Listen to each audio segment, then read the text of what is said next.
of the hour, Robin Nuttall. Hi guys. The frozen tundra. I did. It's warm out today. I don't like cold. I'm telling her that this is like bikini weather and leg shaving weather. And I am not convinced. I don't know, I shaved my TMI, Deb, TMI. So at least what I did. Without further ado, I give you the queen of rats. The rat queen. The rat queen. Okay, before we start, I would like to ask, some of you, the faces in the audience are already familiar to me, some of you are not. Who is here that is new in barn hunt, hasn't done much barn hunt? Is anyone here that is fairly new? You're new. Anybody else that's here that's new to barn hunt? Carl, you are not new. Can I just cut in just for a second? Sure. I think you all noticed there's food on the table, help yourselves, and there's refreshments over there. Nothing hard, but later. Back to you. So I'm not quite sure how much time we had scheduled for this Q&A, but we'll go till we're done. And very informal. The reason why I decided to do this, we talked about, I kind of wanted to come up and do the triathlon because I thought it was a really cool idea. There's several groups around the country doing different kinds of games. I wanted to participate. I wanted to have fun, but I also am kind of looking and formulating what are we going to do in the future. So being able to come up and look at different games and different things is fun. But it's not that I'm not a good driver. I am a good driver, but really long trips are hard on me. So I really didn't want to drive up on a Saturday, be here all day Sunday, and then have to drive all the way home Sunday night or Monday. So I thought I would do an extra day, and that's where the idea for let's do a question and answer session. Let's have proceeds go to rat rescue, and so that's why we're here. So, have you done any barn hunt before yet at all? Some of these questions will probably be a little here for you, and so if they are, rein us back in and say, "Hey, I don't understand this. What are you talking about? What are you doing?" So, okay. In the synopsis, it said that we were going to do some rule review. Is there a particular rule review that you all would like to focus on or start on first? Anything in particular? Yeah, Karen. Maybe just because it's changing in this month with the Masters. Uh-huh. All right, and how that will affect rate of guns going through, or how you decided to go to So 8 let's- tubes to 10. I'm just interested. Let's talk about, so what happened was I knew last year when we made up the official rules that started in 2014, we had at that time fewer than 10 people in Masters. So I knew that there wasn't any use looking at tweaking any of the Master rules until we had more people competing. And one of the issues that we ran into with more people competing is that Master takes a long time to do. Now, I will tell you that when I did a survey. I will tell you that 60% of the responses on the survey were that the judges and the clubs were not efficient. That's not something we necessarily want to hear, but a lot of the people felt like it would work if things went more smoothly and more efficiently. But then there were some other suggestions, and one of the big suggestions was, well, what if we had fewer tubes? That would be a little bit less for the judge to have to keep track of. And so we decided to try that with 8 tubes instead of 10.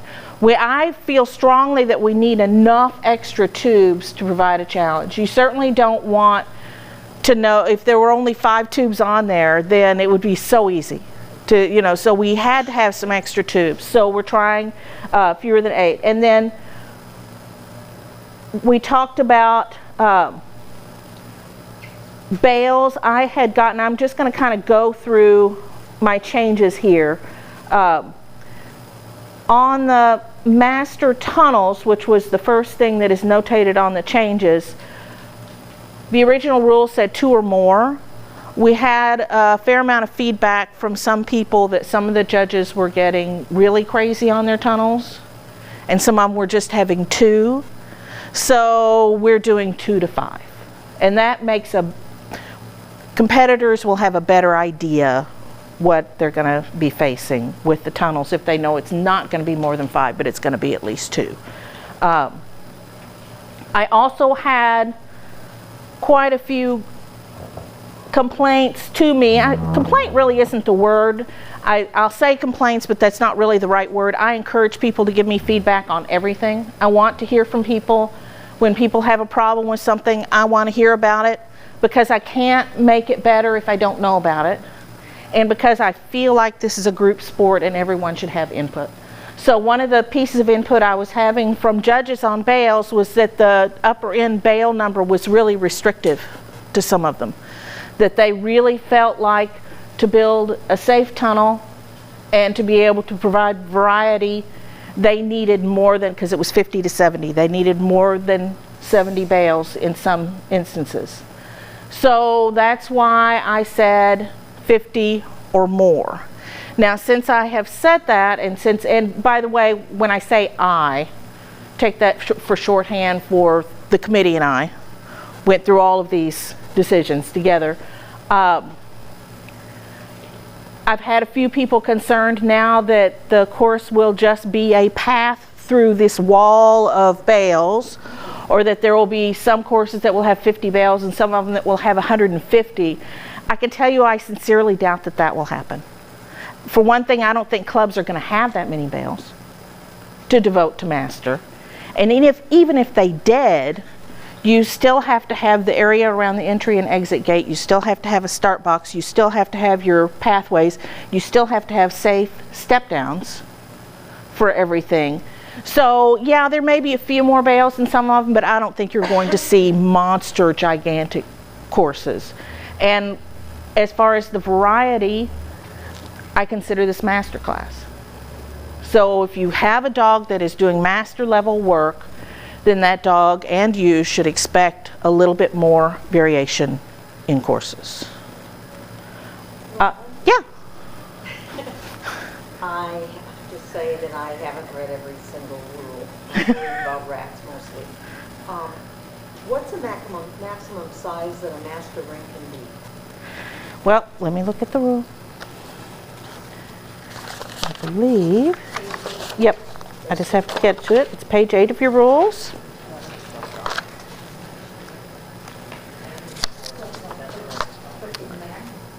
The maximum is 750 square feet. Which is? Approximately 25 by 30. Okay. So that's the biggest you can get as far as your maximum size. Okay?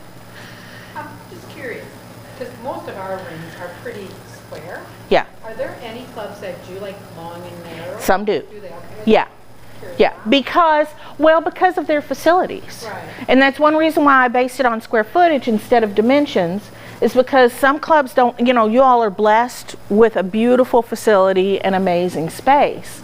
There are a lot of places where they don't have that. So yeah, some of them are long and narrow. Actually, one of our rings at the National this year is going to be long and narrow. Because At our wire posterior specialty, we rent a 20 by 40 tent. They Right. are 500 under, so our master ring is actually 20 by 35 yeah, to get the square. And it makes for a different type of hunt. And I think most of you that are going to be competing tomorrow will see that in the speed ratting. Excuse me, challenge number 1. Because it is very elongated. And Yeah. it does make for your dog really has to cover more ground. right. than- Right, they even do. though we're in that square footage They do. area. So, Yeah, yeah. So, but that's why the variety, because I want, let me step back a little bit, especially for the newbies. So this sport was conceived as basically at its heart an instinct sport for breeds who vermin hunt for their work and for a living. And for a lot of these breeds, there really has not been a way to test proper breed instinct in that breed. Breeds like German Pinschers, Standard Manchesters, Airedales, they really, because they can't do earth dog. And most of my decisions and our decisions as a committee, when we are looking at the base rules and when I came up with the first set of rules and then evolving through time, it all goes back to this core concept of this is based on real hunting skills that the dogs need to accomplish. So when we talk about dogs that have gotten to master and dogs in general that you might be encountering some different size, shape, rings, should dogs who are actually hunting in real situations be able to handle different footprints in different areas? Yes, they should. So that's where all of this goes back to. So when we're talking about rules, rule changes, the core is that this is a hunt instinct test. And I won't say for terriers because it goes way beyond terriers. A lot of even Australian Shepherds, they were actually bred as general purpose farm dogs. Part of their job was also ridding the farm of vermin. So these are all things that a lot of breeds were bred to do. And I opened it up to all breeds just because it's fun. So, but when we are talking about the rules, that's where it all goes back to. So back to my master Yeah. question with the change, I guess I don't really see how the 8 tubes versus 10 is going to change the time within the dog is working, because how we figure our blinds, like in 3 weeks at Lisa's trial here, we have at one point 42 master dogs.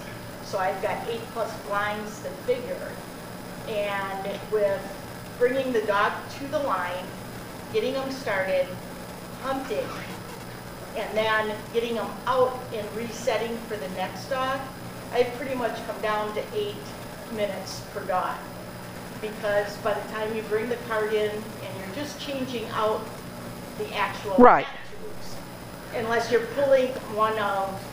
The short answer to your question is that and the number in the blind, those 2 pieces, they were strongly suggested by people who answered the survey. I'm going to see how it works. That's what I mean. I'm going to see how it works. So and one of the things that we have instituted now that you will see in your show reports, and actually my programmer is getting ready to put those secretary show reports online, is that we are now going to be asking you not just how much time did it take you to run master, but whether or not you were running a blind of 3, 4, or 5. So they'll need to know. And that way I can look at it and see whether, because we've got some judges that are convinced that running blinds of 3, they can get through a whole lot faster, and certainly running blinds of 3 is kinder to the competitors. So if it doesn't take any more time, then I don't know that I will ever mandate a specific number in the blind, but I would be likely to keep either 3, 4, or 5 versus saying, nope, that's not working, we're going to go back to 5. Yeah. I think in your rules that you said something in regard to the judge should have some say in that. The judge and the club should work together on that. Because I really think the club probably has a better idea of how their rings run than a new judge coming. Right, but if the judge has worked with, like we have one judge who is already using 3 and she really likes 3 as her size. And it kind of also depends on what your entry is. If you have 12 master, if you've just got 12 master, then maybe it's best to do 3 of 4 or 4 of 3 rather than trying to do 2 of 5 and 1 of 2. But so I want clubs and judges to speak to each other and figure out what the best way to do. And if that judge has a preference, then I would hope that the club would listen to the judge, and depending on how things are, take that judge's wishes into consideration. But I do believe it says that the club, with judge input, determines the total number of competitors to be staged in each master blind. That means the end decision is the club's. Okay? Uh-huh. So, okay. Wait, I have one more. We're into master, okay? Again, the situation is real, that with these 42 dogs, we have to actually have a second master ring start going while the first one is working. Otherwise, we're looking at a 10-hour day if we do master one followed by master one, or even do senior master, master senior because of the number of senior blinds. So now the clubs, and I'm looking at their feasibility of being able to do this. They need at least 150 bales because we now have 3 rings going at the same time of the masters. I mean, is that, you know, I know the clubs will have to look at it. Where's their break-even point? Because the entries around here anyway, except Deb just changed hers by $2, are the same price as the novice open. And you know, I'll tell you, Karen, that I don't get into, that's up to the club to decide what they're going to do with their entries. Looking at it as, so, you know, are you going to start losing clubs on your end because of the feasibility of the amount of straw that is now needed? I mean, you're posing a hypothetical I can't necessarily answer. I just, you know. Because we've well, because of the numbers of getting in. Well, there are actually big numbers of master in other parts of the country as well. Okay. So, especially out in the Pac Northwest, they've got big numbers out there as well. So, but I understand what you're saying, but I can't change a master rule. Right. I mean, because some clubs are having more master dogs. I just have to make the master rules as fair as they can be for the tasks that we expect these master dogs to do. So that in your long thinking, because things like this are going to start to pop up. I mean, I can't see. Well, I'm confused as to how you think I could answer that. I don't know. That's why. So yeah. I mean, that's you know, because I can't tell clubs how many bales to have. I can't tell clubs that they have to do, you know, 3 blinds, at least certainly not now. So I think that that's an individual club issue that will have to be solved. Yeah, Deb. What about, and I know it's difficult to actually split a class, but not like half as small, but like, you know, maybe one judge does small and medium dogs and another judge does large dogs. Because you're really I don't think that there is a rule against that now, but I can look. I don't think there is. Help us in our schedule. I don't think there's a rule against it now, is there? Well, it would, the whole master class, but not actual sizes. So like, for your trial, I'll do small, medium, and can you do large? I thought there was a rule for master split. I think we had asked maybe once that's if we what. could do it. I don't remember. Maybe it's. I will have to look. Let's look and see what we've got here. That would be, and I know it sounds crazy that I have to read my own rules, but I have about 16 versions of the rules in my head. So I have to read my own rules. Yeah, because I think that would help save a lot, because then you could get that master class more quicker, right? Well, you wouldn't have one ring waiting for another ring to finish. Well, but you would still need to have 2 rings. Let's look on page 32.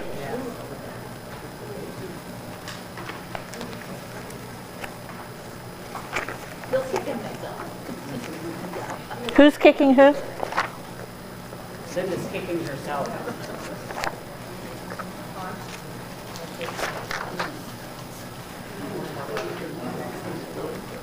So each judge may judge a maximum of 120 runs per day in any configuration of classes. So that one, but it's the class, okay, but What I'm wondering is a class configuration, are you talking, you're saying that, like, you know, they can do a master and a novice?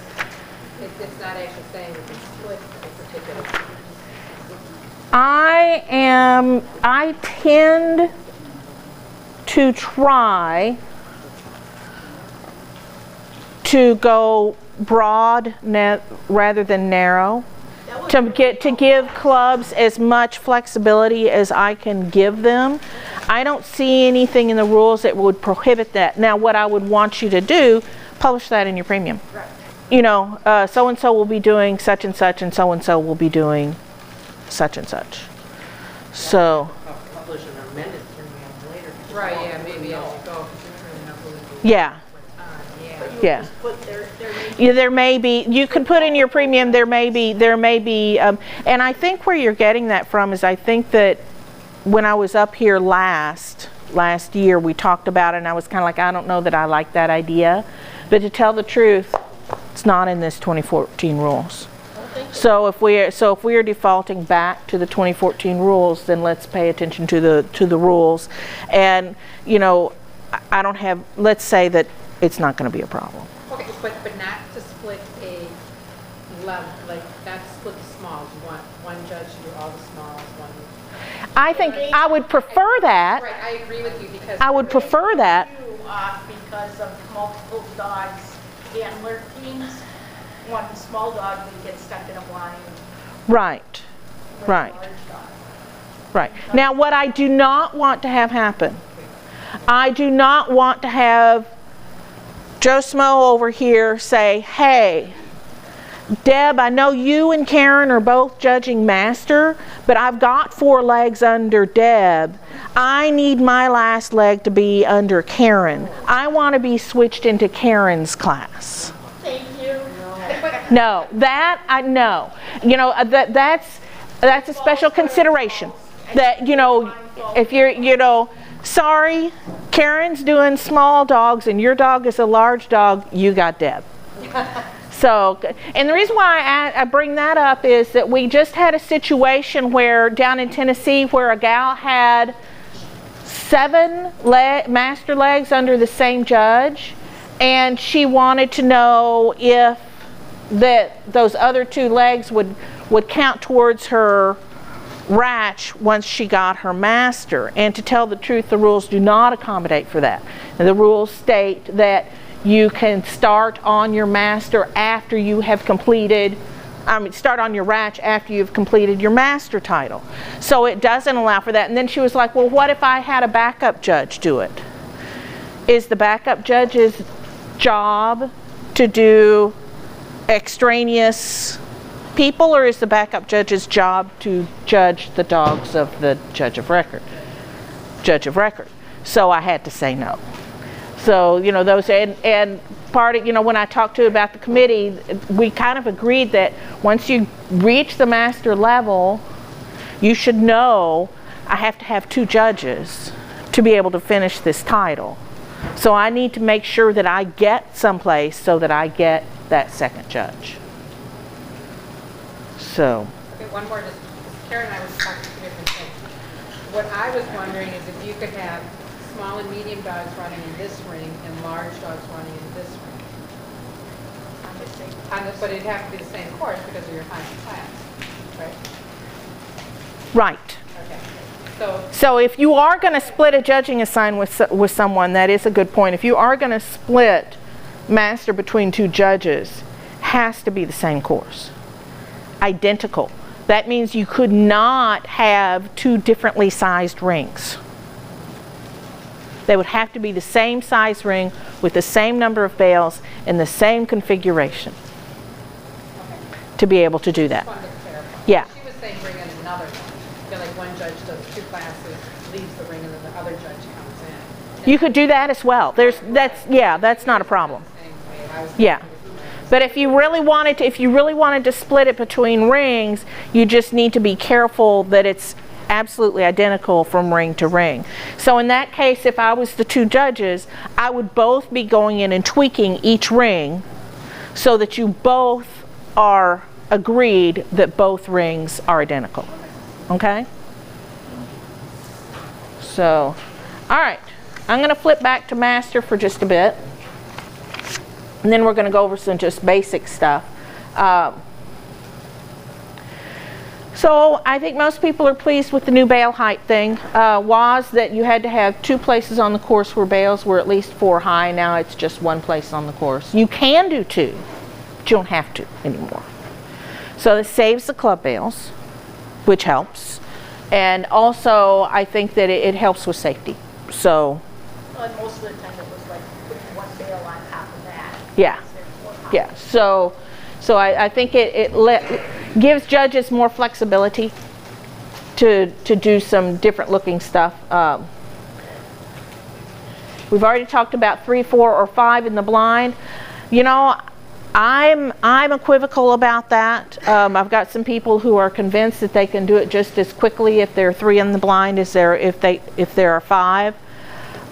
My mind keeps going back to how can I help judges, how can we, the committee, help judges be more efficient in turnarounds. And part of that is judges trusting their rat wranglers and assigning rat wranglers some of the tubes to replace, so the judge is not replacing all of those tubes.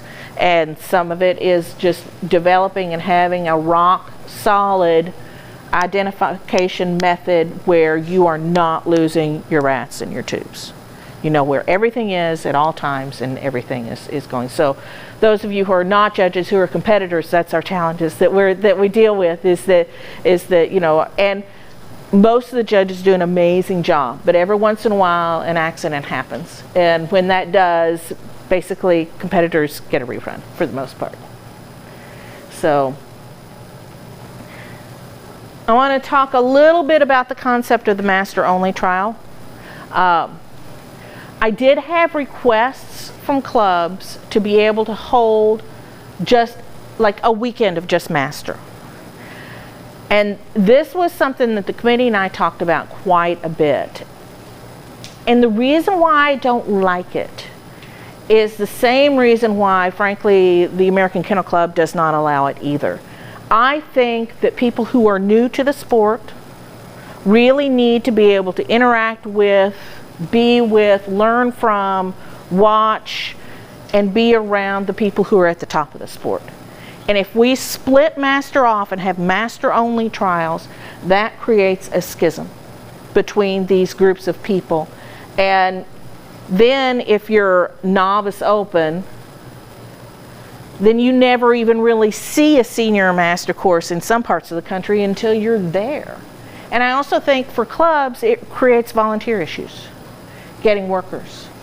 So really, for now, and probably this is not something I'm going to change. I really don't want that split. But I did want to give clubs an opportunity to help master people get more legs in, since they need more legs to get the title, by having a master-only trial on a Friday or a Monday, the day before or the day after, if they wanted to. So did you add to yours? We're not going to do it. Okay, yeah. I guess I like that idea, but I also think though, if you have all these master dogs here on Friday, okay, those are all going to still want to go to your weekend trial. Oh yeah. But It's not going to relieve the club numbers. It really isn't. Basically, what it allows is that it allows the club to have more of a money-making opportunity, and it allows the master competitors more opportunity to show. But it's not going to relieve the numbers. It's not going to make any difference in the then numbers. if the club could limit on the weekend the number of master dogs so that you have more openings for your other classes. Uh-huh. You know, that would to me make more sense. So we just had this discussion on email, and what happens is, like I say, I have to read the rules myself, and I get myself in trouble sometimes. So I'm get myself back out of trouble. Right, the idea of I have said in the past, and I don't really care for it, frankly. Don't really like clubs limiting numbers by class, because no matter what they decide to limit, it tends to shut people out, and competitors get upset by it. I'm just going to tell you, it will happen. But it is not in the rules at this time that you cannot limit by class. So if you wish as a club, if your club wishes to limit master numbers or limit novice numbers or limit any class numbers, at this time you can. Whether or not that will still be allowed in 2016 is up in the air. Just because I think that I am concerned that if clubs do that, they will end up angering their base competitors. And I don't want that to happen. People, though, if they're coming on Friday for master only, take that as sort of a confirmation. Hey, more chances for a major. Oh yeah, You know, they will. They will. I would want to be like, oh, am I going to get in then? You know. Well, and that's the thing. So if you say, well, Friday we'll have up to, well, I've got a judge who will do 100 master runs, and she's really efficient, and I'm going to let her. So Friday we're going to do 100 master. Woohoo! And it'll start at 8 and it'll end at 5, right? Okay, so let's say that happens. But then for Saturday and Sunday, I'm going to limit my master to 30 each. How many people are going to actually enter on that Friday, knowing that they might not get in for Saturday and Sunday? I think that it's going to make people mad. We'll see. But I think that people, yeah, I think it's going to make people mad and I think that novice, if you decide to limit your novice, I think your novice competitors are going to feel like they are underappreciated and not wanted in your club in favor of the master. And that's why I don't like it. It's not that I don't want clubs to make money. I do want clubs to make money, but I am concerned how it will be perceived. Because, you know, some of us, I've been in the dog game a long time, and I know how that kind of thing has made me feel in the past. So those are all things to take into consideration when you're thinking about these issues. I guess I was looking at it, I know it would give more opportunities for master people to run Friday, Saturday, and Sunday, but I was looking at it and they could run on Friday, and that would alleviate some of the time ring problem when you have the masters taking up, like, you know, at this next trial, we're going to have 3 rings occupied going at the same time of master, senior, master. Right, right. And so limiting the master dogs would open up more space for the lower. If you want to make your master people mad, Well, no, for I mean, the sake of your lower levels, then, you know, yeah, Lauren. Laura, My sorry. answer reaction to it was people that have agility trials, Noseborough trials, and all these other trials on a 2-day weekend of fly ball, they'll be able to do Friday or Monday if they want to come. And as we get more and more trials across the country, I mean, I'm local now. I'm driving to trials because I don't stay overnight. You know, if I have been busy on the weekend, I'd come on Friday. Right, but a lot of people aren't, and remember that we are still growing. And the other thing to take into consideration, even though Wisconsin and the Pac Northwest and Texas is getting there, there's some hot spots that are getting a large number of master runs. This is still very much a growing ground-based sport, and there are still a tremendous number, way more novice and open people than there are senior or master people. Like by and 3 wise is what is happening. The senior master people, as soon as your premium is out, they're sending them in. We're not knowing our novice numbers till the week before it closes. yeah. So now though that you've got this. Part of that is what I perceive of, and it's gonna. Same thing happened in agility, and it's a gap. It's a knowledge gap. So when agility first started, people were coming into agility mostly from obedience or conformation or other dog sports, where I will tell you in both obedience and conformation, as long as you send in your entry by the closing date, you get in. And the other thing we get is people who have never been in dog sport at all with anything before. So what we have is that people who are novices who don't understand that they need to enter when it opens. And one way clubs can help alleviate that is just by simply putting on the premium, this event closes quickly, enter now, or something to that effect, to help these people understand they can't wait into the last minute. If they wait to the last minute, they're shut out. Right, so any clubs doing random draw? Yes. Yeah. Yes, some clubs are doing random draw. If you're in an area where there are a lot of entries coming in and you're filling really quickly, do a random draw. And that's a great way to help the novices as well. Is that the clubs that are like, that do like 2 rings and 150 runs? Or, because like here, I'm like, well, we using like 4 rings, so we really aren't. A lot of places still are just doing 1 or 2 rings. That's all they've got room for. Would make, yeah. Yeah. Yeah, exactly. Exactly. So, and you know, to end the master discussion, the randomizing the master class rat numbers before the event rather than at the event, that's just something that saves time. If it's all done before you get there, then it's going to be easier for you to know, the judges to know when to change their rats out. So. Are we going to talk about feeding rats? What? Okay. So the question was, were we going to talk about feeding rats? So there is a culture, subculture, in several parts of the country that has made this big deal about what are we feeding our rats before the trial, because we need to feed them something really stinky so they'll smell a lot. And there's another subculture who feel like we have to have all male rats because male rats are stinkier and they're going to be easier for the dogs to smell. The official position of the Barn Hunt Association is that dogs have incredibly, exquisitely sensitive senses of smell. Millions of times better than ours. And they can tell when there is a live rat on the course.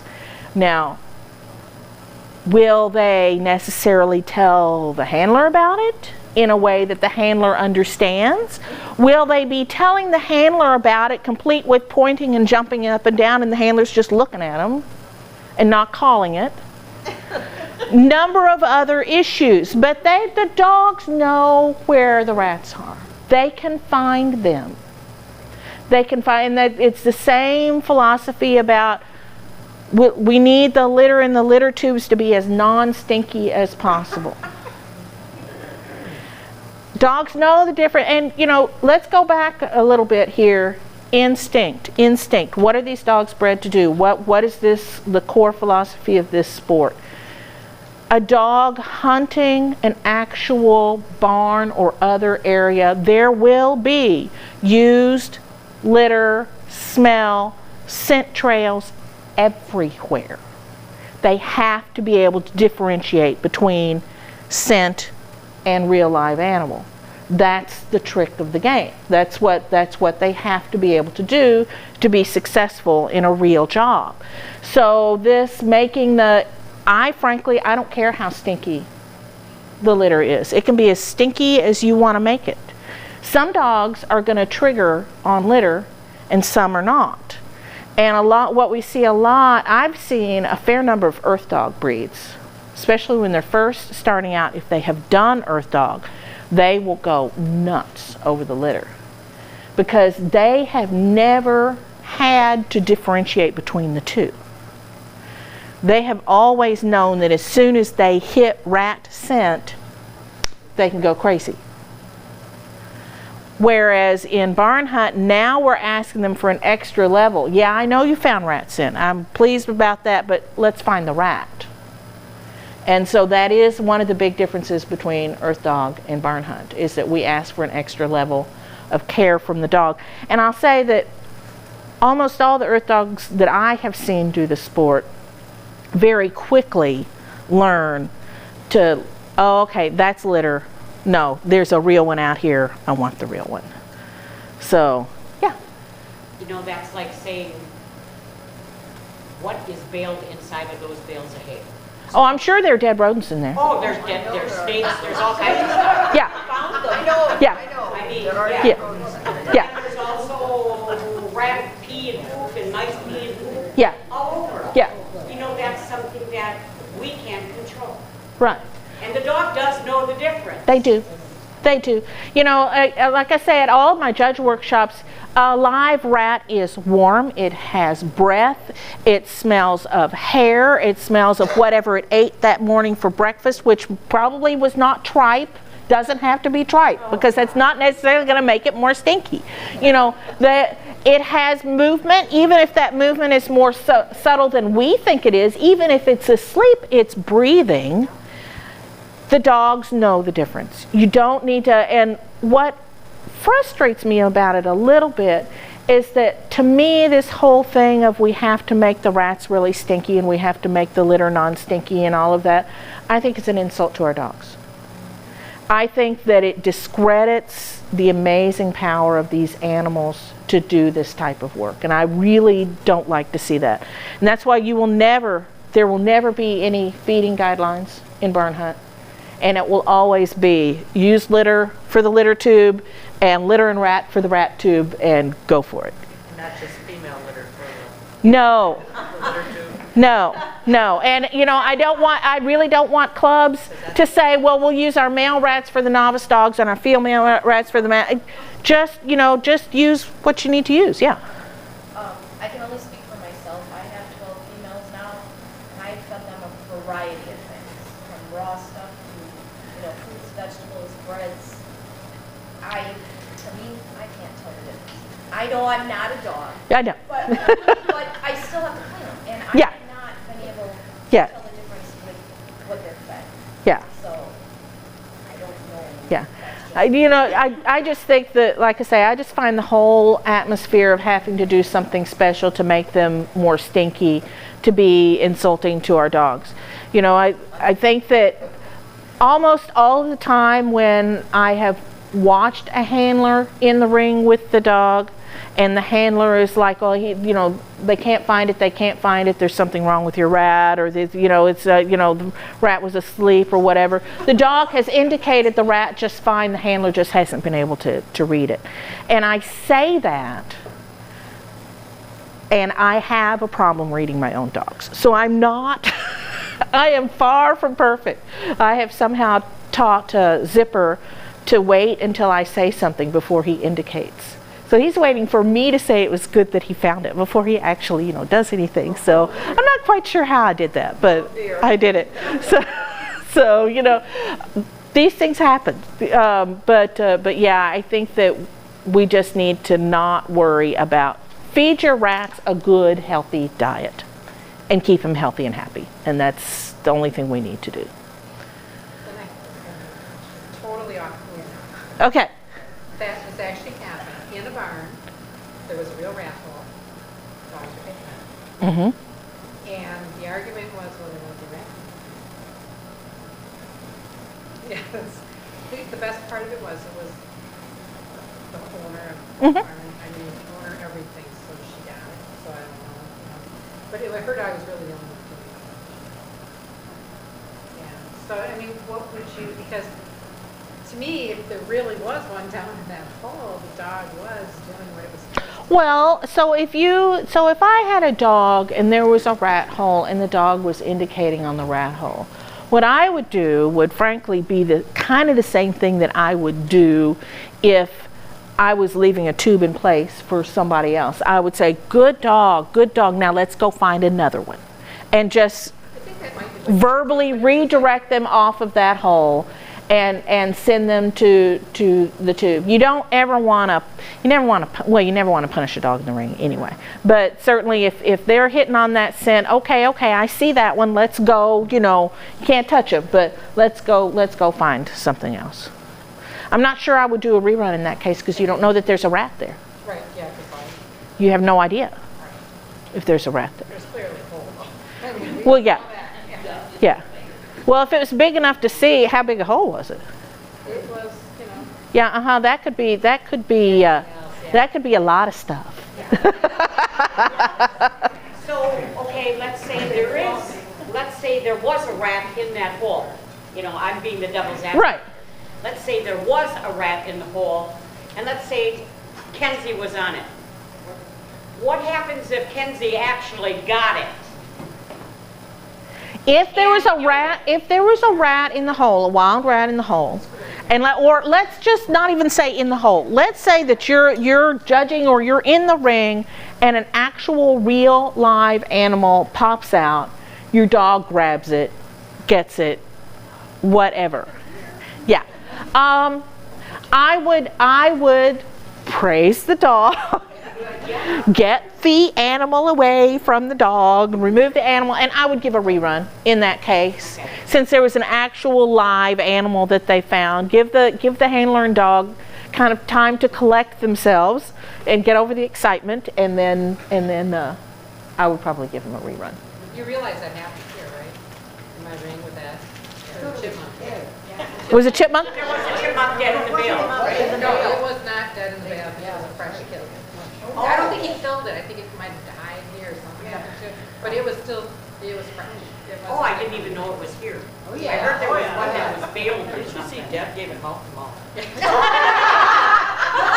But you know what? It didn't. It smelled like it was rotting though, and it's like, you know. Yuck. Yeah. Very clearly for us. That's funny. That's funny. And they did give a rerun of We gave it a rerun. Yeah, I thought that. Yeah. So any more questions about feeding rats or particular? Sure. You know, like we keep our rats in the room there, you know, in the winter, and does it? Cats, gosh. Rats are very cold resistant. They like cold. They do well in cold. There was a study, and you can look it up on the internet and find it. There was a study done actually in St. Louis several years ago. Might have even been in the 1990s. And basically what the gentleman did was he took domestic rats and he put them out in a pen that was protected so that predator animals could not get to them. And he just left them there. I mean, he fed them, but he just left them there. He left them there for a year. It got to 30 below that year, and when it was cold, they burrowed. I think he only lost one rat the whole time, and what he found was that they're very, very cold tolerant. They're not as heat tolerant. They had a lot more stress during heat than they did in cold. So as far as keeping your rats outside, having trials in cold areas, doing that, especially when they're in a tube, but even in their cages, but especially, you know, they're in that tube with litter and they're warm. They're warm. Complained about So, that. Being wrangling outside, being a chief rat wrangler in a real cold area is not fun. I've done it. well, I can't fix the weather for you. I do not have those. I know what rat she's talking about. I do not have those godlike powers. but you know, and so what I tell clubs and people with rats is, I'm really not concerned about the winter. Where I get more concerned and want to make sure that the rats are being changed out and checked often is in the summer. Because also in the summer the humidity will build up in the tube more easily. So, and that's another reason why I tell people to lightly cover the tubes with straw. Because especially at first we had people who were like packing straw on top of the tube. And you know, they need to breathe. So you know, and especially in the summertime. So just enough to cover the tube from view. Teach anybody how to do it. How to fluff. Yes, you just fluff. It's fluffing. Got it right. Yeah, fluffing the tube. So, anything more on rats? Yeah. Yeah. We have a judge in the area who insists in burying them so deep between bales that you can't even pull them out when you found them. And How do we dissuade that? How do we get the judges not to do that? has anyone actually contacted me with the name of this judge and the trial? I hesitate to do that. And why? It's obvious. Can I? We need all our judges. Well, here's the thing. So let's just talk about this in general. And I mentioned something earlier about this. We all have this cultural bias because we call it's tattletaling. We can't tell anything. We don't want anybody to get into trouble, things bad. But here's the thing. As a single-owned sport, okay, I rely on my competitors and clubs and other fellow judges to tell me anytime they see something that they feel is irregular or out of line or not fair or the judge is not following the rules.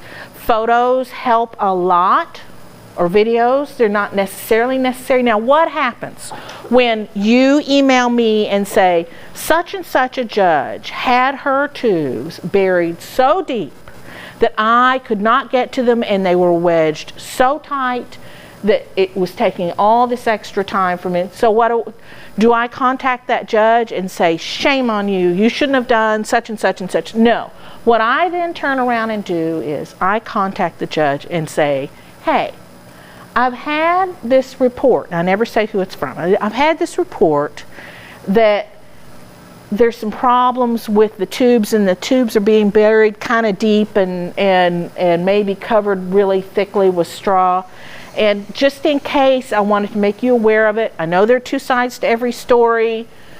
Why don't you tell me what you think is going on? And by the way, you know, just so you know, here's the rule on this, and this is the way.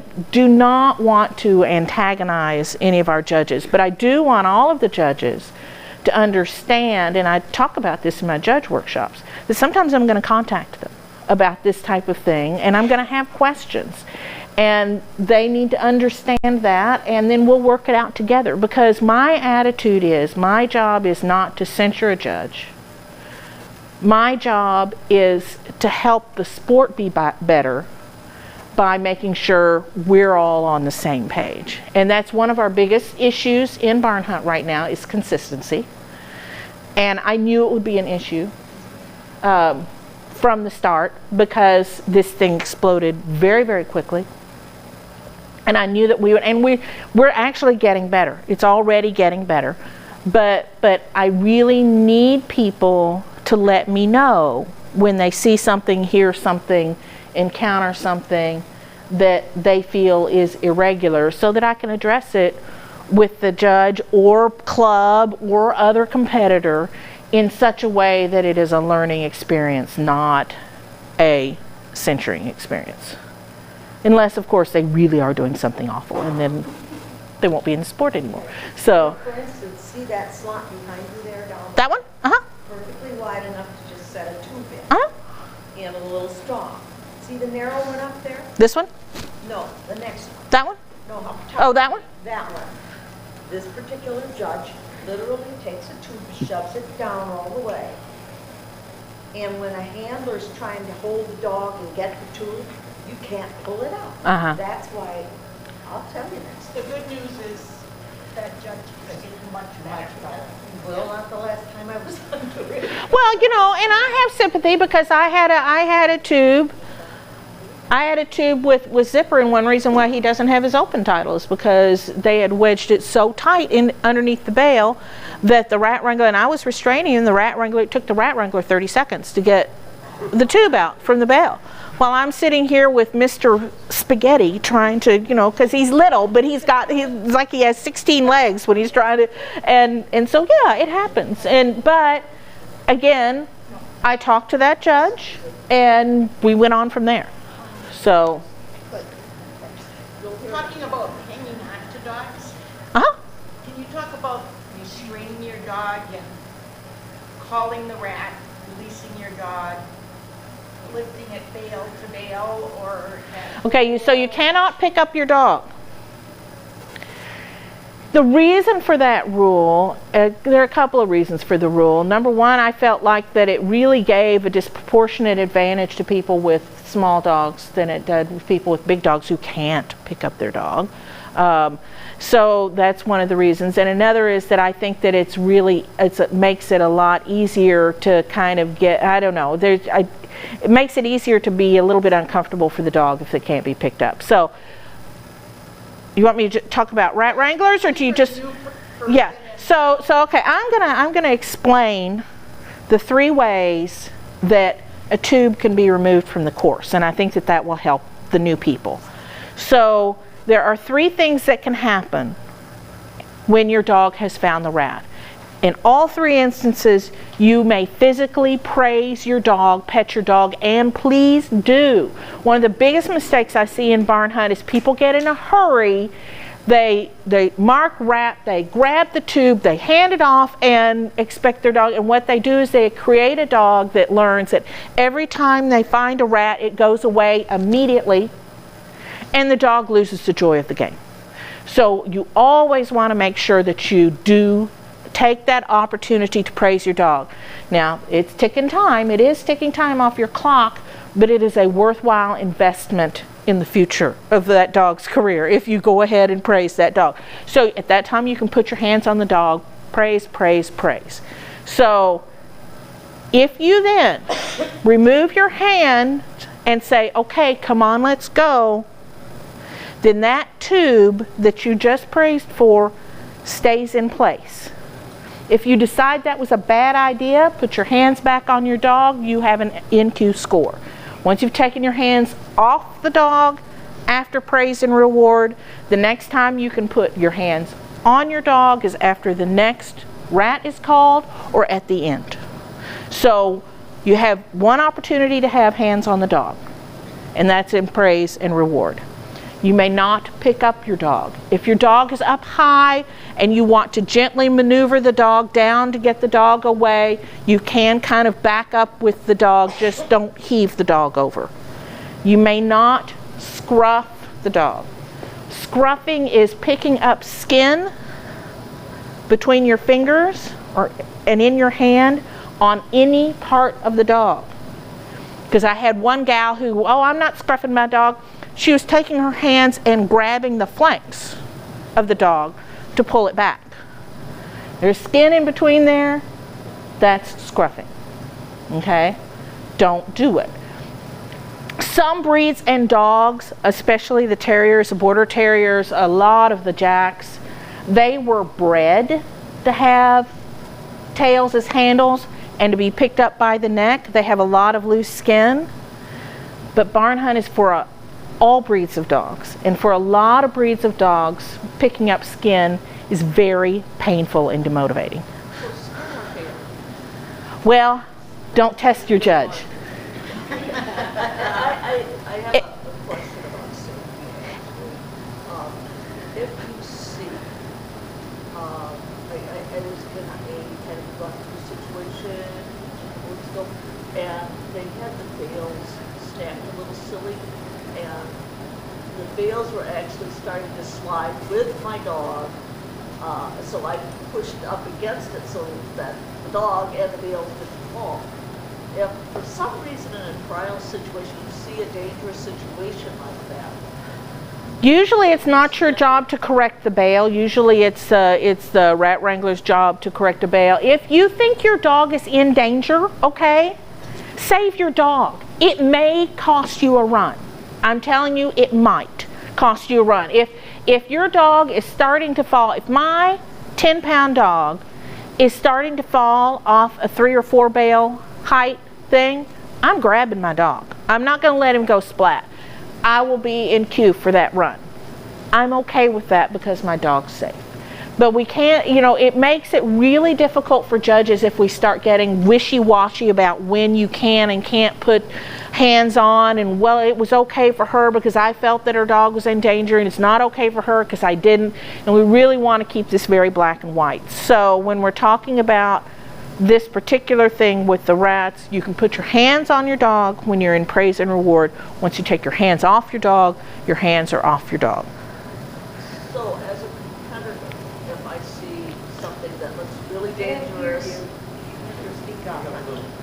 if I see something dangerous as a competitor, can I motion over to a wrangler or say something?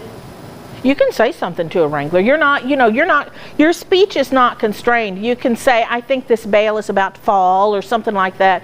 You can say something to but you can't walk your course before you run the dog, but hopefully the judges have tweaked the course and looked at it before you get in. But if you're standing outside the course and you see something that you think is dangerous, you can respectfully ask the judge, would you mind looking at that bail? I think it looks a little bit teetery, you know. But on the other hand, and we'll get back to this one, but on the other hand, are all bales going to be absolutely solid, level, perfect, and completely flat and never have any wobble? No, they're not. If a dog was in a real barn, would every bale be solid, perfect, level, and never wobble underneath their feet? Part of this instinct test is, how can my dog navigate surfaces that might go like this a little bit? How can they deal with that? How do they deal with holes between the straw? How, you know, if they put a foot down between two bales, can they recover from that or not? So this all good. We're never going to be able to make a course that is absolutely safe for all dogs. It's never going to happen. And really, when you think about it, this is a test of instinctual drives and needs. I'm not sure that it really should happen. Obviously, we don't want to make things gratuitously treacherous. We want it to be safe, but it's never going to be completely safe. So, okay, let's go back to the 3 ways, and we talked about if you praise and reward your dog and you move on from that tube, okay?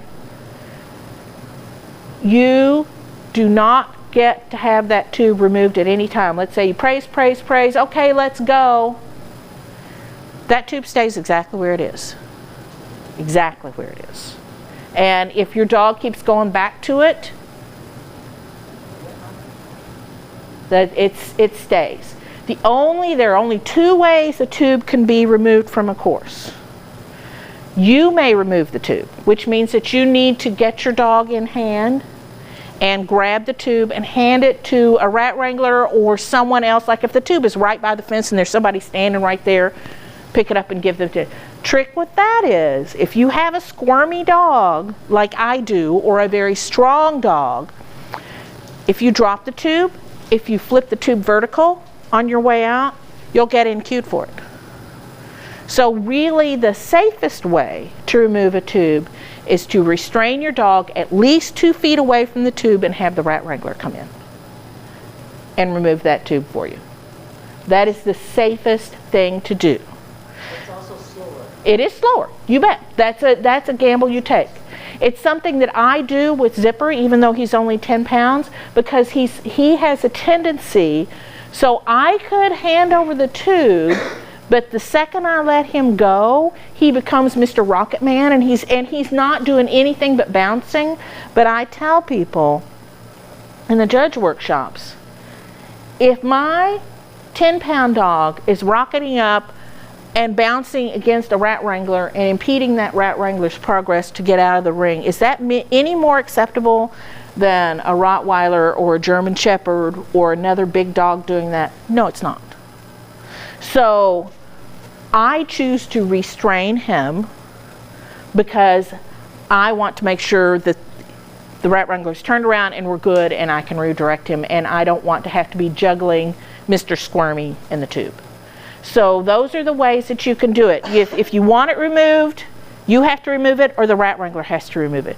The rat wrangler is never to remove a tube from the course unless the dog is actively restrained. So if your dog is not restrained, rat wrangler's not removing the tube. So if you're not removing the tube, then it's staying where it is. And once you have taken your hands off your dog, put your hands back on the dog, it's an NQ. If you do it before you have called rat for another tube. Just the mechanics of the whole thing. If you call rat, you go in and you strap Yeah. your dog up, you let go of your dog and then reach for the tube and hand it out. Don't touch your dog again. Right, but I mean. Yes, because that is a form of redirect. So as a handler, if you can let go of your dog and hand the tube over, as long as you can verbally redirect that dog away, okay? So Can be removed after the praise. yes. Okay, just wanted to. Yes, it can be removed after the praise, but again, you have to be careful about it, and if your dog is following that tube along, Rat Wrangler's not going to take it from you. You need to be able to, if you're going to choose to do that and take your hands off the dog and hand the tube over, the tube better not be being sucked, the dog better not be sucked to the tube when you're doing that. So, Laura. Better not be vertical. No. Laura. So the dog could be out fighting another rat while you're handing it off. Yes. Yes. That's fine. You can do that. Because I don't even have to praise them, they just go. Yeah. And I have heard too, I read this somewhere, I've never tried it, where if I know that there's a rat like on the other side of the course because he's been there a couple times and I think my time is gonna run out, I can say that's a rat over there and then As long as you can point to it. that was my question. So that question is, what if I think I'm running out of time and my dog's sort of been wandering around around this tube and I've been unsure about it. This happens with my dog.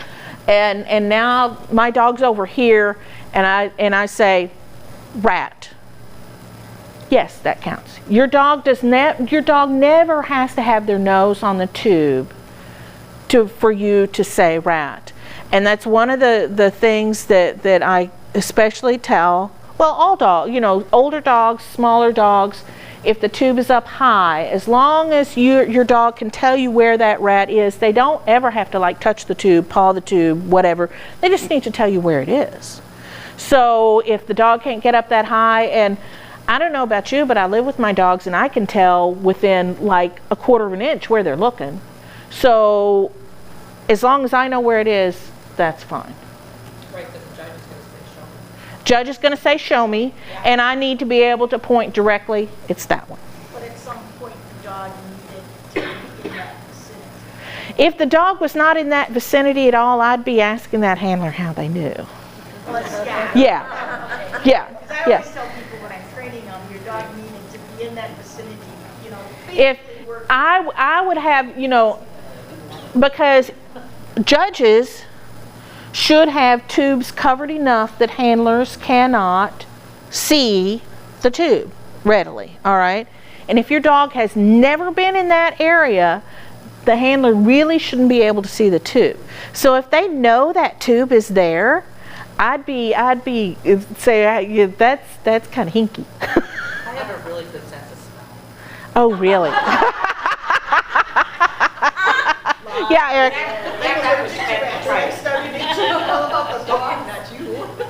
My dog finds the rat, and I grab her. Sometimes I have to separate the rat from her. Yeah. So I've got the rat in one hand and her in another hand. If there's no handler there, can I just put it down? And then go back and hold it? No.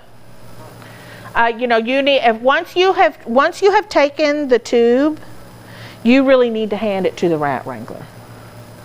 So because it's either if you have restrained her and separated her from, well, let me reconsider that. If you have had to physically restrain her, separate her from the tube, and you want the rat wrangler to get it, then I guess you can put it down as long as your hands are still on your dog. But I'd be tempted to want to hand it over. If it's a rat wrangler there. Yeah. If there's no, you're on top of the bales, and the rat Yeah. wrangler isn't there, put it down, so then I can hold her with both arms. Yeah. She won't do anything.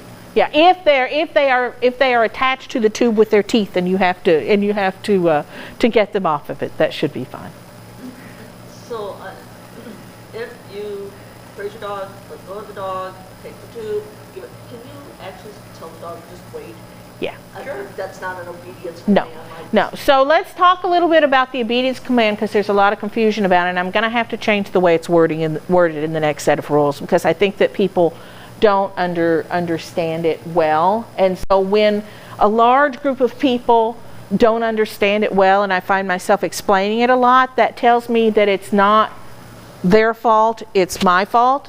That means that I have not made the rule clear enough for people to be able to easily understand it.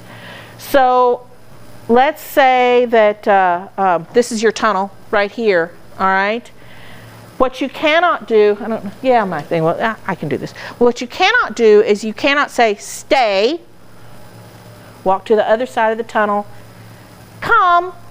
You can't do that, okay? What you can do is, especially if you've got a dog that's wild and crazy, you can say, wait, tunnel, okay? You can settle them a little bit that way.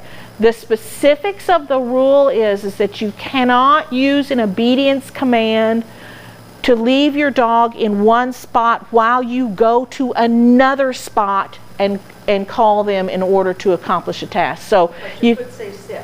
oh yeah. Okay. Oh yeah. You can say sit, you can say down. What you can't do is put them in a wait to go to the other side of the tunnel to try to call them through, or to the other side of a bale to try to get them to climb. So it's the act of leaving them one place and going to another place that is the violation, not actually using a command. Because we all know there's tons of words that could be construed as obedience commands. It doesn't have to be sit or down or stay. So you're, I was going to say that did happen to me. I had told my dog, she's acting really wild. yeah. Didn't want to go through a tunnel. She's a jelly dog, she knows, but I told her to sit. Did not really move. Just said, Yeah. She went through, I was in. Yeah, and I have addressed it several times on the judge list, and I'll continue to address it. But that is the thing. It's really the handler moving away from the dog to get into position. Now, if you had said sit and you had taken even a single step out or away, that's really making your judge think. I'd probably be saying, oh, she's leaving that dog to go. But as far, if you need to, because even on an agility course, you can down your dog for control. If you need to, I will tell you that with few exceptions, these people that are trying to sit and down their dog to get them through the tunnel, it really doesn't work very well. But It did work for me. yeah, agility dogs. Although some agility dogs are like, nope, this isn't agility, I'm not doing it. Right, but I mean, it did work for me. And then I maybe had a little bit of forward motion, but. Yeah. So yeah, for the newbies in the sport, that is the thing, because we had some trouble early on with what was happening was the handler was calling rat, the handler was moving on, and then the rat wrangler was coming in and removing that tube. That's actually against the rules. So we've tightened up a lot on that, and that shouldn't be happening anymore. If it is happening, I want to know about it. And the reason why I don't want it to happen is because there's risk to the rat wrangler. I don't want a dog to suddenly do a 180 and go back and nail that tube while that rat wrangler's trying to pick it up. So that's why it's not allowed. You have to hand it over, or you have to restrain, or it stays in place. So. This is a question. It's not really an obedience command. It's more, I've seen somebody get down on their knees by the tunnel, and then call the dog's coming, and they're actually blocking but not touching. Is that okay? And I've also seen them get on the other side of the tunnel and lay on the ground and like, come on, like laying flat out with their But you hands. didn't tell the dog to stay. Yeah, I mean, it's fine. No, but that seems kind of hippie to me. That would be a whole, that's making the judge think awful hard thing, And the thing that I will say, well, the other thing that I will say that I see a lot of handlers do that is also against the rules and will NQ you is they think, I'm not touching it with my hand, I'll just kind of, bowl them with my leg, go tunnel. and if that leg touches that dog, then you're NQ'd. And an incidental touch of the dog comes and bounces off of you or brushes by you. We're not going to worry about that. But if you're actually trying to nudge the dog into the tunnel with your foot, that is not incidental. That is not incidental. So, anything else on that? Yeah. I think the last time you said you were going to put the rats on the end of the baling or they roll down.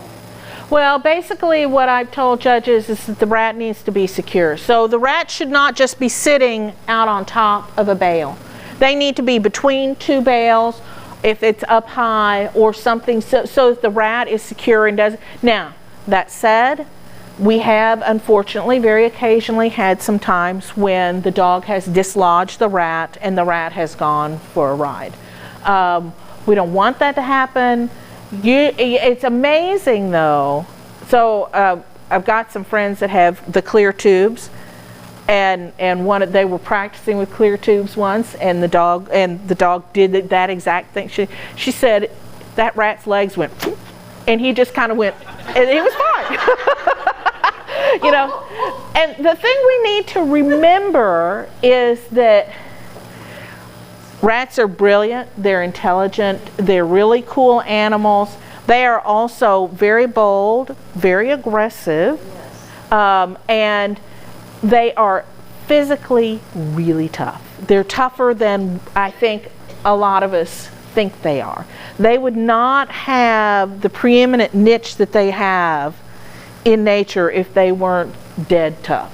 And so we don't want that to happen, obviously, but it's not necessarily most of the time the rat. In fact, I think we've still only had, that I know of, one rat death. And what happened with that was, it was an older rat, and she already had a tumor. And the inside rat wrangler was handing off to the outside rat wrangler, and the outside rat wrangler fumbled her and she fell. And it was a concrete flooring. And so she had to be put to sleep. But that's really the only one that I even know of. And that was really unfortunate, but talk about total accident. You know, it just didn't happen. So as far as I know, other than that, our record is pristine as far as, and I want to keep it that way. Because I will say, especially, I mean, not just because this is being filmed, but just because this is my philosophy, I feel like anytime we ask another animal to do something for us in service of a sport, we have an absolute obligation to that animal that it is treated fairly and humanely. Housed well, fed well, treated well, taken care of. And I have already got rid of some people and some clubs that have not demonstrated that care, and I will continue to do that as necessary. Let's hope it's not necessary again, but it's just not going to happen. Yeah, Deb? What about because you have a minimum age, and now the sport's getting older, all of our rats are getting older. Are you ever thinking about capping an age? That's probably right. You know, I don't think so, and the reason why not is because I think that you all who have the rats, you know when that rat is getting a little bit too old to do it. And a lot of these rats, they actually really like it. They're actually having a fun time and enjoying it. And when you think that in reality most of their lives are spent in a single enclosed space, being able to get out, interact, do something different, I think that a lot of them truly enjoy it. And I think part of our demonstration of the fact that we are not stressing our rats is that they are living to a really old age. You know, if these rats were really stressed on a regular basis, stress makes animals sick and it shortens their lives. And we're not seeing that. So I think I am going to trust those of you who have these animals and are taking care of these animals to know when it is time for an animal to do less. Or maybe you've got an older rat and maybe you just trade them out more often. You know, this is my old girl. Let's let her have a little bit of time in the ring, but then let's trade her out a little bit more often. That's really interesting. And also, are we keeping track of rats and how they're doing long term? I'm not keeping a formal thing, but informally, yes, I am. You know, I talk to people all the time. I know our local rats well, and they're doing, you know, we've got one rat that's working for us locally that she's way over 3. So. Because I know, like, I have one that hated it. She's pet. And I even know of other people that have them that just don't like it. They don't use them as pets. Right. People, and the sport's probably awesome for the way it's treated. I never thought I'd have rats as pets. Well, you know, I honestly do think that the sport has been really good for rat welfare. I really do. We've got a lot more people that are housing rats that used to. A lot of these rats are feeder rats, or you know, they were not destined for the most pleasant end in the world. And I think that they have a lot better life than the average, you know, 6-year-old keeping them in an aquarium in their bedroom. You know, so I really think that when we talk, you know, think of how many Facebook groups there are now that are just out there to talk about rat care, you know, and housing and that type of thing. So have you found what is the best method for marking rats to be used in a trial? Because we'll bring, you know, 6 different people bring their rats in here, and just to make it easier for the rat wranglers to identify and make sure they get in the right cages. Have you? no, I think that for every trial it's going to be different, and you're just going to have to figure out what to do. I wonder if you could do what do you do? Like markers, right? I'm using Sharpie black markers Uh-huh. on the tail just a little bit out from the fur, and that seems to stay the best. If you put fingernail polish or some other kind of paint on the coat, the other rats chew it off, then you have a bald spot or a raw spot. Oh, okay. So livestock markers. I don't know what a livestock Or like food coloring. You know, because food coloring is safe for us to I don't know what Yeah. those are, how big they are. I just need little marks, you know, like an asterisk or a Yeah. circle or a cross. Yeah. So yeah, that's a great idea. That's all I But- know so far. And I was asking because I was thinking about food coloring, because since we eat food coloring, it wouldn't be dangerous to them if they licked on it or, Yeah. you know, whatever, and that's why I was curious. That if it's on the fur and it looks weird to another rat, they're gonna grab at it, believe me. That's why fingernail polish or poster paint doesn't. Yeah. Yeah. Oh yeah, you dyed them for me, that would be great. How about rats? I'd like a red to do that. You know, average overall age of a rat is actually not even as long as you would think. Average 24 months.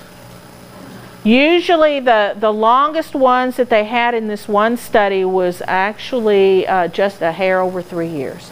If you have anything that lives past 3 years, you're doing really, really well. And actually anything between 2 and 3, you're doing really well with your rats. And we've got rats competing easily, quite a few rats competing that are easily that age.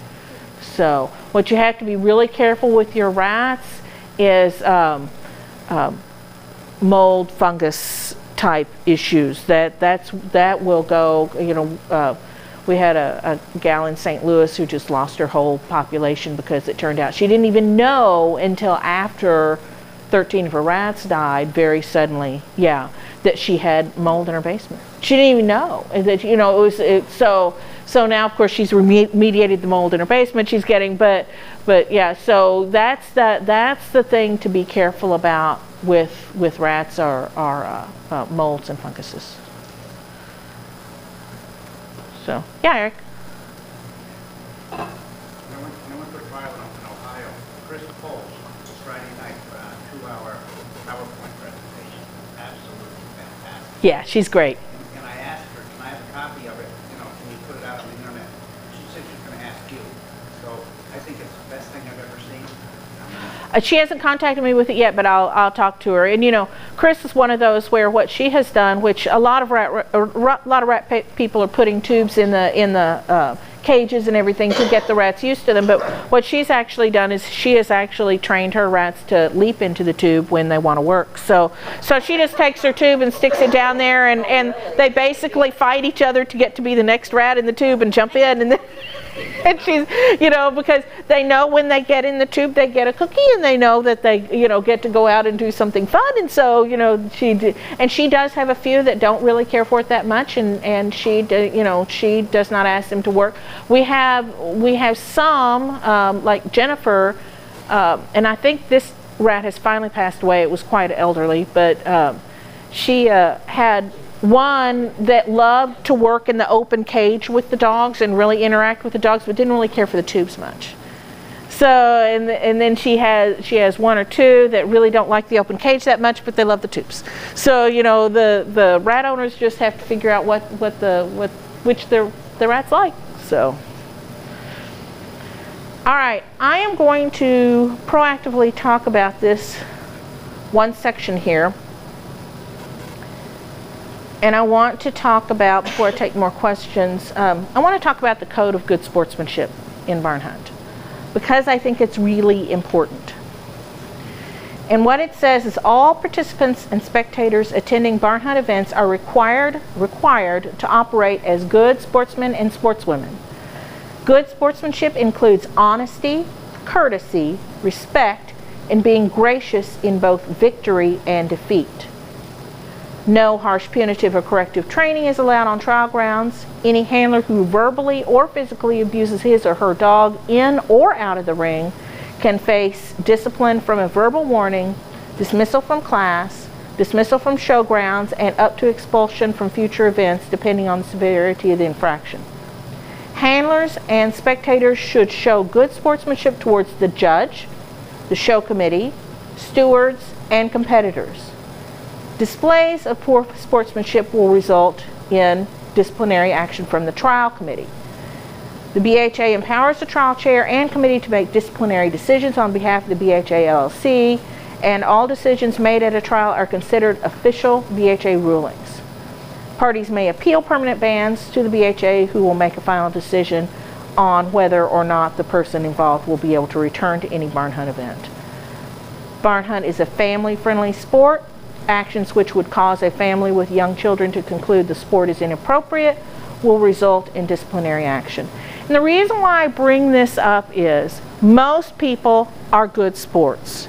Unfortunately, I think because this sport has attracted so many people who have never done dog sport before. You know, those of us who have been in dog sport for a long time, we know that you don't get rude with the judge. You just don't. It's, you know, you can ask the judge or the committee things politely, but you don't get rude with them. And I think some people coming into this, they don't really understand this. And unfortunately, we've had some incidents and continue to have incidents where competitors are very rude to judges or committee members. And then I have when a large group of people don't understand it well, and I find myself explaining it a lot, that tells me that it's not their fault, it's my fault.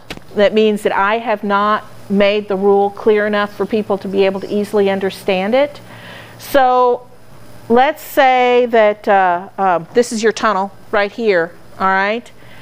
What you cannot do, I can do this. What you cannot do is you cannot say stay, walk to the other side of the tunnel, come. You can't do that, okay? What you can do is, especially if you've got a dog that's wild and crazy, you can say, wait, tunnel, okay? You can settle them a little bit that way. The specifics of the rule is that you cannot use an obedience command to leave your dog in one spot while you go to another spot and call them in order to accomplish a task. So but you could say sit. Oh yeah. Okay. Oh yeah. You can say sit. You can say down. What you can't do is put them in a wait to go to the other side of the tunnel to try to call them through, or to the other side of a bale to try to get them to climb. So it's the act of leaving them one place and going to another place that is the violation, not actually using a command. Because we all know there's tons of words that could be construed as obedience commands. It doesn't have to be sit or down or stay. So No, I was going to say that did happen to me. I had told my dog she's acting really wild. yeah. Didn't want to go through a tunnel. She's a jelly dog, she knows, but I told her to sit. Did not really move. Just said, Yeah. She went through, I was in. Yeah, and I have addressed it several times on the judge list, and I'll continue to address it. But that is the thing. It's really the handler moving away from the dog to get into position. Now, if you had said sit and you had taken even a single step out or away, that's really making your judge think. I'd probably be saying, oh, she's leaving that dog to go. But as far, if you need to, because even on an agility course, you can down your dog for control. If you need to, I will tell you that with few exceptions, these people that are trying to sit and down their dog to get them through the tunnel, it really doesn't work very well. But, It did work for me. yeah, well, yeah, agility dogs. Although some agility dogs are like, nope, this isn't agility, I'm not doing it. Right, but I mean, it did work for me, and then I maybe had a little bit of forward motion, but. Yeah, yeah. So yeah, for the newbies in the sport, that is the thing, because we had some trouble early on with what was happening was the handler was calling rat, the handler was moving on, and then the rat wrangler was coming in and removing that tube. That's actually against the rules. So we've tightened up a lot on that, and that shouldn't be happening anymore. If it is happening, I want to know about it. And the reason why I don't want it to happen is because there's risk to the rat wrangler. I don't want a dog to suddenly do a 180 and go back and nail that tube while that rat wrangler's trying to pick it up. So that's why it's not allowed. You have to hand it over, or you have to restrain, or it stays in place. So. This is a question, it's not really an obedience command, it's more, I've seen somebody get down on their knees by the tunnel, and then call the dogs coming, and they're actually blocking but not touching. Is that okay? And I've also seen them get on the other side of the tunnel and lay on the ground and like, come on, come on, come on, come on, like laying flat out with their But you hands. didn't tell the dog to stay. Yeah, I mean, it's funny. No, but that seems kind of hippie to me. That would be a whole, that's making the judge think awful hard thing, Now, and the thing that I will say, well, the other thing that I will say that I see a lot of handlers do that is also against the rules and will NQ you is they think I'm not touching it with my hand. I'll just kind of, bowl them with my leg, go tunnel. and if that leg touches that dog, then you're NQ'd. And an incidental touch of the dog comes and bounces off of you or brushes by you. We're not going to worry about that. But if you're actually trying to nudge the dog into the tunnel with your foot, that is not incidental. That is not incidental. So, anything else on that? Yeah. I think the last time you said you were going to put the rat on the end of the baling or they roll it down. Well, basically what I've told judges is that the rat needs to be secure. So the rat should not just be sitting out on top of a bale. They need to be between two bales if it's up high or something so that the rat is secure and doesn't. Now, that said, we have unfortunately very occasionally had some times when the dog has dislodged the rat and the rat has gone for a ride. We don't want that to happen. It's amazing though. So I've got some friends that have the clear tubes, and they were practicing with clear tubes once, and the dog did that exact thing. She said that rat's legs went, and he just kind of went, and he was fine. And the thing we need to remember is that rats are brilliant, they're intelligent, they're really cool animals. They are also very bold, very aggressive, and they are physically really tough. They're tougher than I think a lot of us think they are. They would not have the preeminent niche that they have in nature if they weren't dead tough. And so we don't want that to happen, obviously, but it's not necessarily, most of the time, the rat. In fact, I think we've still only had, that I know of, one rat death. And what happened with that was, it was an older rat, and she already had a tumor. And the inside rat wrangler was handing off to the outside rat wrangler, and the outside rat wrangler fumbled her and she fell. And it was a concrete flooring. And so she had to be put to sleep. But that's really the only one that I even know of. And that was really unfortunate, but talk about total accident. It just didn't happen. So as far as I know, other than that, our record is pristine as far as, and I want to keep it that way. Because I will say, especially, not just because this is being filmed, but just because this is my philosophy, I feel like any time we ask another animal to do something for us in service of a sport, we have an absolute obligation to that animal that it is treated fairly and humanely. Housed well, fed well, treated well, taken care of.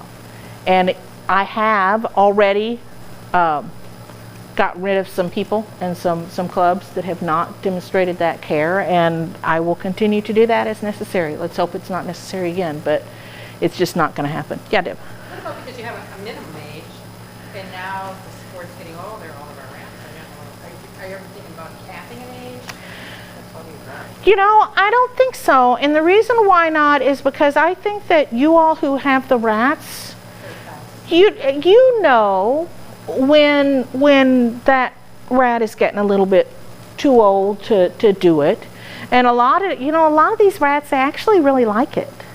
They're actually having a fun time and enjoying it. And when you think that in reality most of their lives are spent in a single enclosed space, being able to get out, interact, do something different, I think that a lot of them truly enjoy it. And I think part of our demonstration of the fact that we are not stressing our rats is that they are living to a really old age. You know, if these rats were really stressed on a regular basis, stress makes animals sick and it shortens their lives. And we're not seeing that. So I think I am going to trust those of you who have these animals and are taking care of these animals to know when it is time for an animal to do less. Or maybe you've got an older rat and maybe you just trade them out more often. You know, this is my old girl. Let's let her have a little bit of time in the ring, but then let's trade her out a little bit more often. So that's really interesting. And also, are we keeping track of rats and how they're doing long term? I'm not keeping a formal thing, but informally, yes, I am. You know, I talk to people all the time. I know our local rats well, and they're doing, you know, we've got one rat that's working for us locally that she's way over 3. So. Because I know, like, I have one that hated it, so she's fat. And I know of other people that have them that just don't like it. They don't use them, they're fat. Right. People, and the sport's probably awesome for the way it's treated. I never thought I'd have rats. Well, you know, I honestly do think that the sport has been really good for rat welfare. I really do. We've got a lot more people that are housing rats that used to. A lot of these rats are feeder rats, or you know, they were not destined for the most pleasant end in the world. And I think that they have a lot better life than the average, you know, 6-year-old keeping them in an aquarium in their bedroom. You know, so I really think that when we talk, you know, think of how many Facebook groups there are now that are just out there to talk about rat care, you know, and housing and that type of thing. So have you found what is the best method for marking rats to be used in a trial? Because we'll bring, you know, 6 different people bring their rats in here, and just to make it easier for the rat wranglers to identify and make sure they get in the right cages. Have you? No, I think that for every trial it's going to be different, and you're just going to have to figure out what to do. I wonder if you could do what do you do? Like markers, right? I'm using Sharpie black markers Uh-huh. on the tail just a little bit out from the fur, and that seems to stay the best. If you put fingernail polish or some other kind of paint on the coat, the other rats chew it off, then you have a bald spot or a raw spot. Oh, okay. So livestock markers. I don't know what a livestock Or like food coloring. You know, because food coloring is safe for us to I don't know what Yeah. those are, how big they are. I just need little marks, you know, like an asterisk or a Yeah. circle or a cross. Yeah. So yeah, that's a great idea.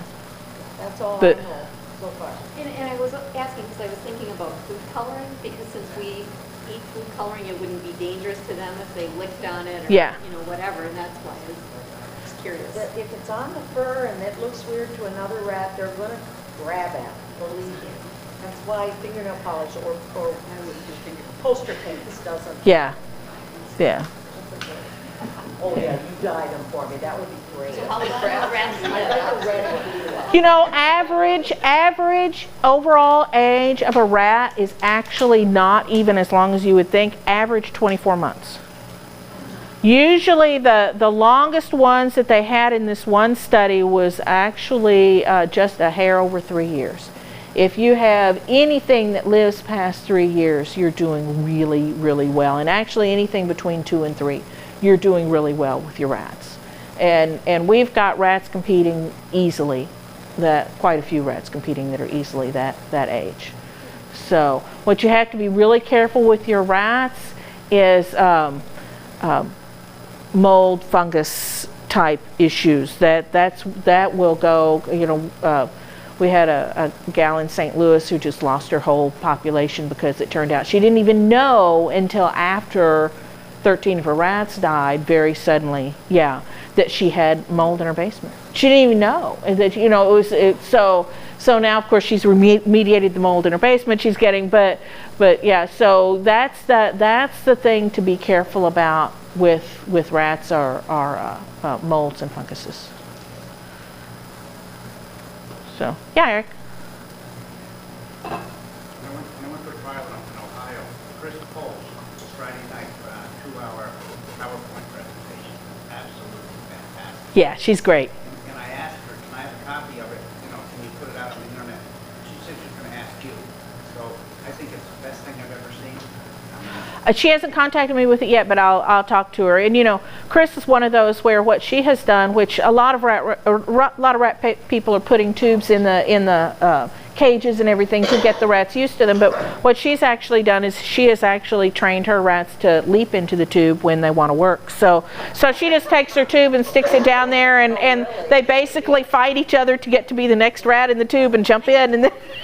And she's, you know, because they know when they get in the tube, they get a cookie, and they know that they, you know, get to go out and do something fun. And so, you know, she does have a few that don't really care for it that much, and she, you know, she does not ask them to work. We have some, like Jennifer, and I think this rat has finally passed away. It was quite elderly, but she had one that loved to work in the open cage with the dogs and really interact with the dogs, but didn't really care for the tubes much. So, and then she has one or two that really don't like the open cage that much, but they love the tubes. So, you know, the rat owners just have to figure out which the rats like. So, all right, I am going to proactively talk about this one section here.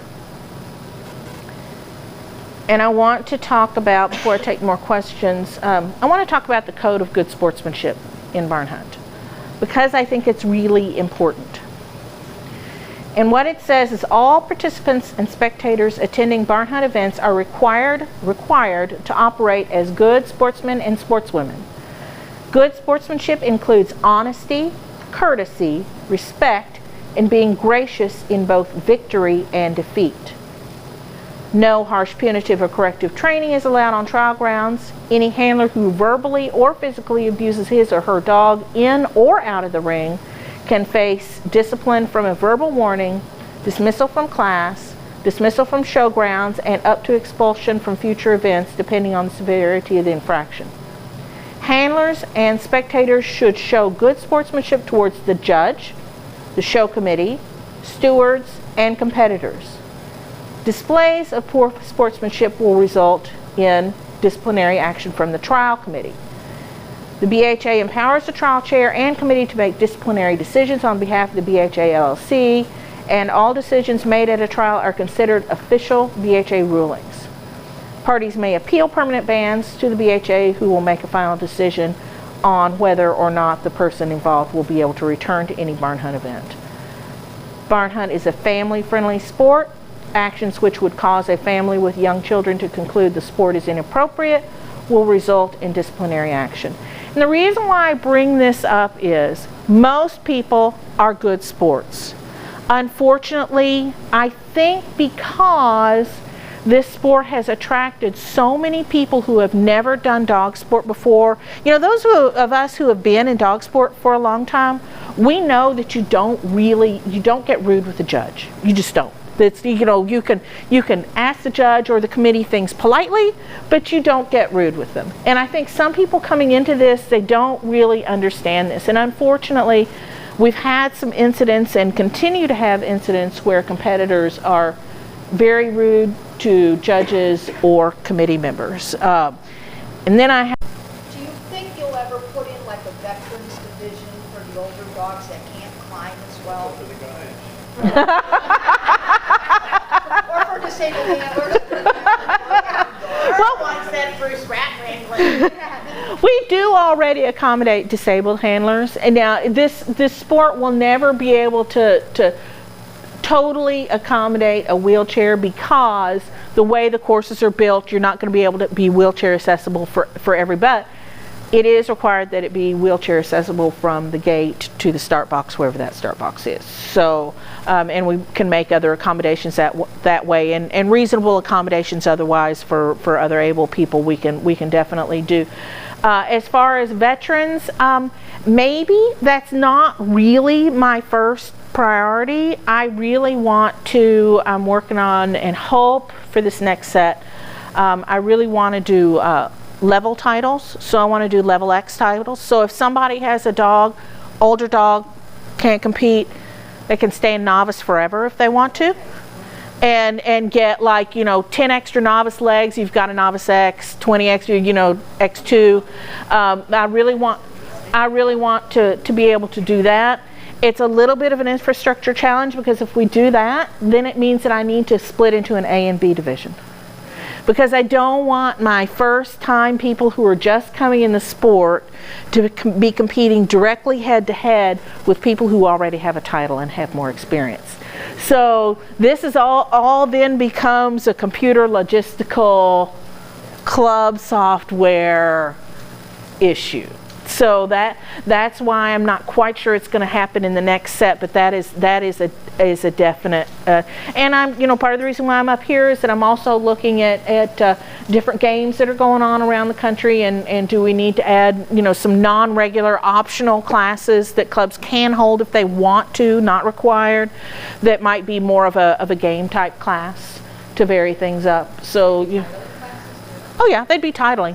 It's just that it would would not be a required, and it would not be part of the regular progression up to master. And then the other one that I've gotten is after Ratch X, let's do something that's more complicated for the dogs instead of just doing X2, 3, 4.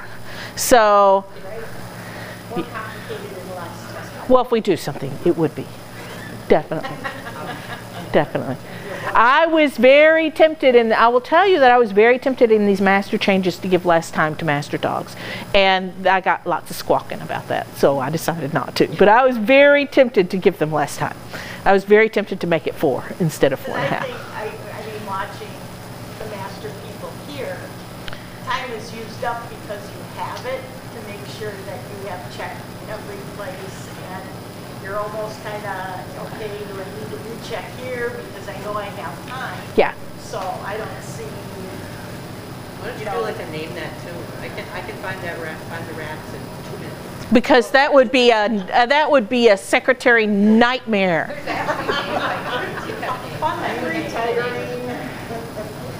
That would be a secretary and a titling nightmare. I don't know how I would do that.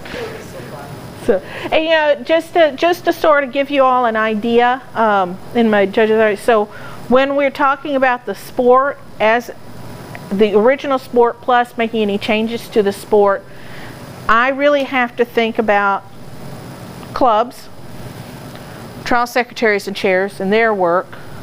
I have to think about the competitors and the judges, and then the sport as a whole. So I can't make, there's some changes that judges think would be great, but when I think about, okay, how is that going to affect the club? And that's going to be more expensive for them or whatever. So it's all kind of a balancing act when I'm doing these. I really have to think every factor on how this will affect people and how it will work again, and for the most variety of dogs. We've got everything from Chihuahuas to Great Danes and Mastiffs. So when I'm contemplating a rule change, how do I make it the most fair for the most number of dogs? The sport will never be 100% fair for every dog that enters the sport. It won't. You can't make it that way. We can take different sizes and types in as much as we can and try to be as fair as we can, but that 3-pound dog is going to have some challenges, and that 100-pound dog is going to have some challenges. And so then it becomes whether the owner is willing to accept that they've got some different challenges and deal with it or not. It's the same thing in every dog sport. You know, I've done agility with a 24-inch 60-pound, 65-pound dog, and I've done agility with a 12-inch 8-pound dog. So, you know, there are different challenges that they have to deal with. And the smaller dogs, they have to deal with getting up bales, and the bigger dogs have to deal with the tunnel. And so, you know, it all kind of balances out in the end. Yeah. This may sound like a silly question, but you're talking about something for older dogs. Did you ever think about changing the name of senior to advanced? Because senior indicates to many, many people older dog. In fact, that's what I thought it was when they first got in. It can't be advanced, because if it's advanced, then the title isn't rats. Well, I just figured The title needs to be rats. I just figured that out. Senior really means something else. Well, you know, you just have to know your sport. I understand what you're saying, but you did. And then I had a request to name. Yeah. Yeah. Well, we could be correct, and they could be incorrect. Well, and you know, I had an email just yesterday that was I should change the title from master to, I don't know whether it was excellent or something like that, so that the progression of titles spelled out the word nose. And it's kind of like, no, I don't think so. Well, at least I didn't say that. Yes, please. Thank you. I don't think so.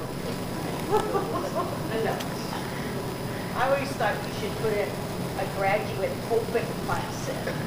Because jumping from 2 rats to 4 rats, everyone gets stuck with. Let me tell you, when I look at progression days, and I've got my computer with me and we can look at it later if you want. When I look at progression days, there are a lot fewer progression days from open to senior than there are from novice to open. It takes us the longest time on average for teams with a novice title to get an open title. Once they get the open title, it really takes less time than you would think for them to get the senior title. It's really interesting. I think it's once the dog figures out there's more than 1 rat on the course, they kind of figure out there's more than 1 rat on the course. And you learn how to read your dog. And you learn how to read your dog, and that's a big one. That's a big thing. Yeah. But in the senior class, you know, being class secretary, most of the time it's they found 3 rats, they tunnel, Yeah. they climbed, and they timed up. Yeah. You know, so it's like you should have a 3 rat right in the middle, and then go to 4, and then go to. No, I'm tough that way. I want to add another class. No. Time for another class. I was going to say, where would we put it? Yeah. A comment on instinct. My dog's never, there's kind of a little time and a half. Instinct. She wants to know about instinct. But once they have experience actually hunting in the bales, it's really hard to get them to pay attention to, no, this one's right in front of my nose, I want you to. So let's first talk about why I had an instinct class in the first place. It was based a lot of the thing on the intro class in Earth Dog, where basically it's a class that dogs who have no experience and handlers who have no experience, have never done anything with their dog, have at least a chance of qualifying. And I made it pass-fail just because I want to give encouragement to those new competitors. And I went ahead and made it a title because I really think that new competitors really like the ability to have a piece of paper that said, hey, I did this. It's totally separate from the other progression track.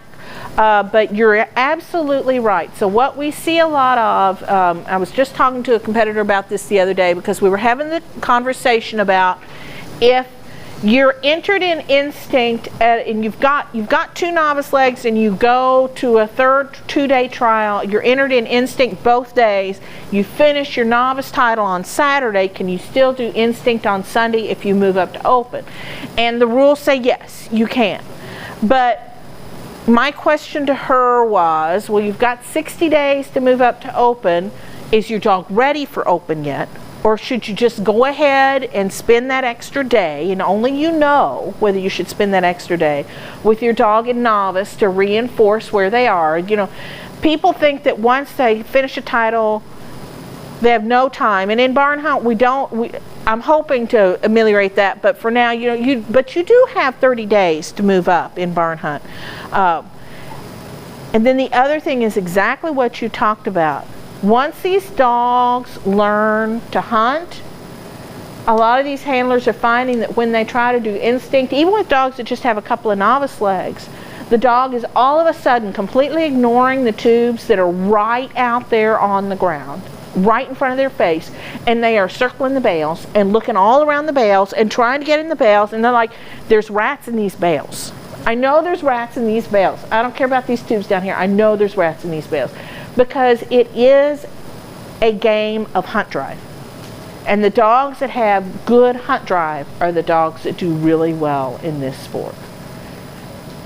It's really not prey drive because you're really not chasing anything. So right on that, the outlet that, have you thought about at nationals and the hurdles to ride and maybe Well, but see, they've only got a minute, and in hurdles, man, but in national this year, you'll have 2 rounds. 2 rounds. 2 rounds of hurdles this year at the national. So your time will be averaged over 2. Your dog has to stay in, Laurel. Huh? I wonder whose dog went out. I don't know who that was. And it still passed. I think that the letter of his name started with a J. Yeah. But yeah, so, you know, well, I think for that it'll be the same except for we'll just do 2 rounds.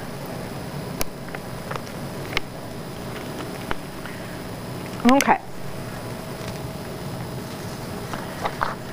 I'm just kind of flipping through rules here, see if there's anything that...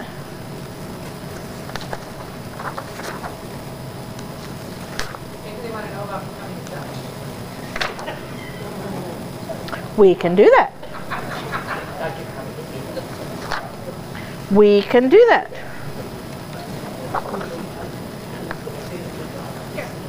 All right. Actually, let me talk a little bit about becoming a club and first trials and first events and then becoming a judge. Really becoming a club is pretty darn easy. Basically, you fill out a club application. At this time, there's no fee. I don't really anticipate there ever being a fee for becoming a club. May happen, but I kind of doubt it. I have added some extra questions to the club application just within the last couple of weeks. It didn't used to be there. Asking specifically about what else the club has done and what else the trial chair and trial secretary who are proposed have done as far as experience with other dog sports, holding other events, that type of thing. And the reason why I did that is I really need to get a better handle on which of my clubs are coming on board are really experienced and which of them don't have any idea and need more help. Same thing with once they become a club, they can apply for a fun test, and then they can, if all things go well, do a trial 90 days later. But I do have to approve their submissions, and I'm going to be asking them questions. And I usually, for their fun test, I'm getting pickier about asking them to work with some more experienced people. So that they get a good start. We've got some clubs that have done first-time events that have done an amazing job, and I've unfortunately had a couple of incidents where the first event has been a massive disaster. So I've got to stop that, and so that's why. And again, it's not that I'm not going to let inexperienced clubs hold events, but they might have to have more than one fun test, or they might need to do a little bit, just a little bit more steps to make sure I'm being super, super sticklers for deadlines and not allowing deadlines to be passed. So, for instance, there was a club that wanted to have an extra event in this area on this weekend, and they were applying for it about 35 days out, and I told them, no, you have to have at least 60 days. And she's like, well, there are no other clubs having an event. I said, well, I happen to know that there is another place that's having an event, and that, you know, if I allow one club to say, well, I'll let you just do it with 30 days because I know your experience, then the next club that comes along will go, well, you let them do it. Then you have to let me do it. And so it just ends up being a mess. So you'll find that I really am really a stickler for all of those deadlines and making sure that they are followed. Depending on the club, I am sometimes sending out a mentor to help that club with their first event. It is a mentor. It is not someone who is going to punish them. It's someone who is specifically there to help them be successful in their event. In return, I do expect clubs to adhere to the rules as far as getting their materials and their stuff to the required information to the judge within the required time periods, and be open with the judge, and to be good in communication in general. In a couple forming groups that I've been working with, their question is, once they have the fun test and having to wait 90 days, they've generated this interest in the area with the fun test. Right. The 60 days is required anyway. So really, it's just 30 days.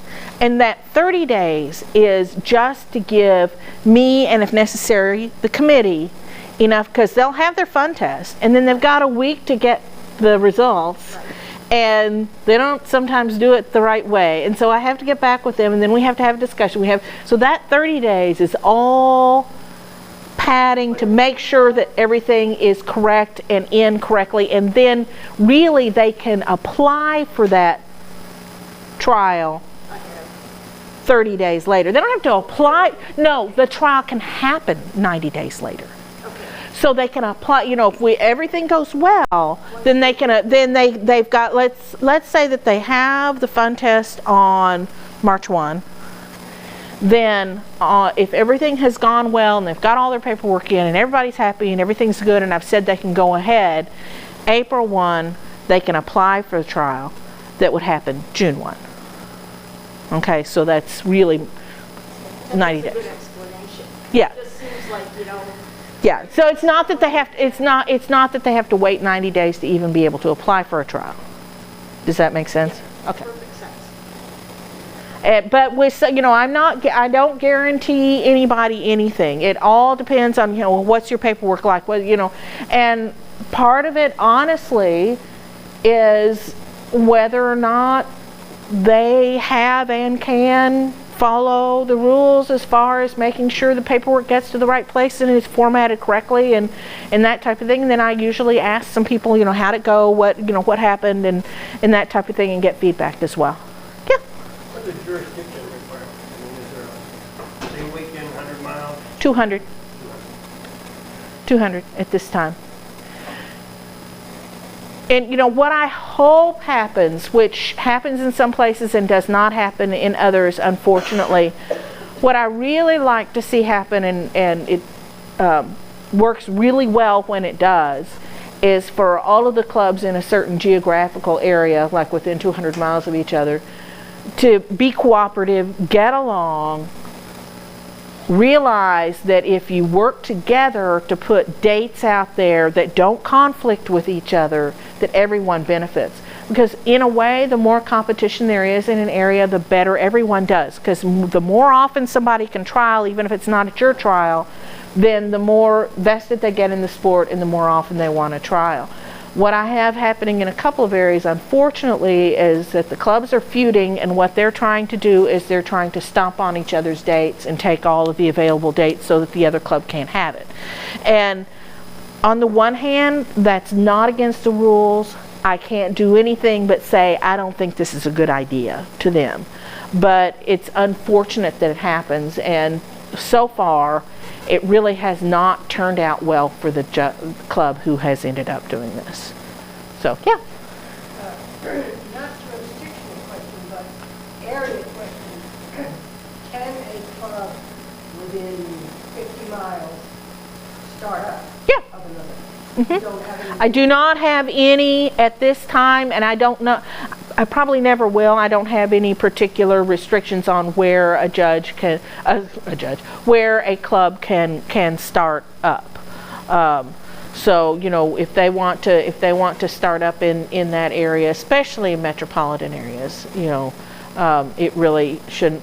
And again, I really truly think that if clubs cooperate with each other and just sit down and talk about, well, you know, I want to have a trial in April and June, do you want to do something in May and August? And that way we can make sure that we're not splitting our demographic, and we can both be successful. So, would I ever consider limiting? I would consider it, but at this time, we still have a lot more demand for clubs than we have clubs to fill the demand. Yeah, Deb. When you're talking about going and mentoring other clubs and stuff like Uh-huh. that, like youth clubs, Uh-huh. well, I was just asked to judge, and I'm not sure if it's talking about it or not. But, and I know they're a new club, I've been asked to try to say, hey, would you know, or before I accept your child?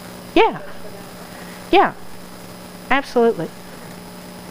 You know, I'm terrible about answering emails. Actually, I'm not quite as good as I would like to be about answering emails right now.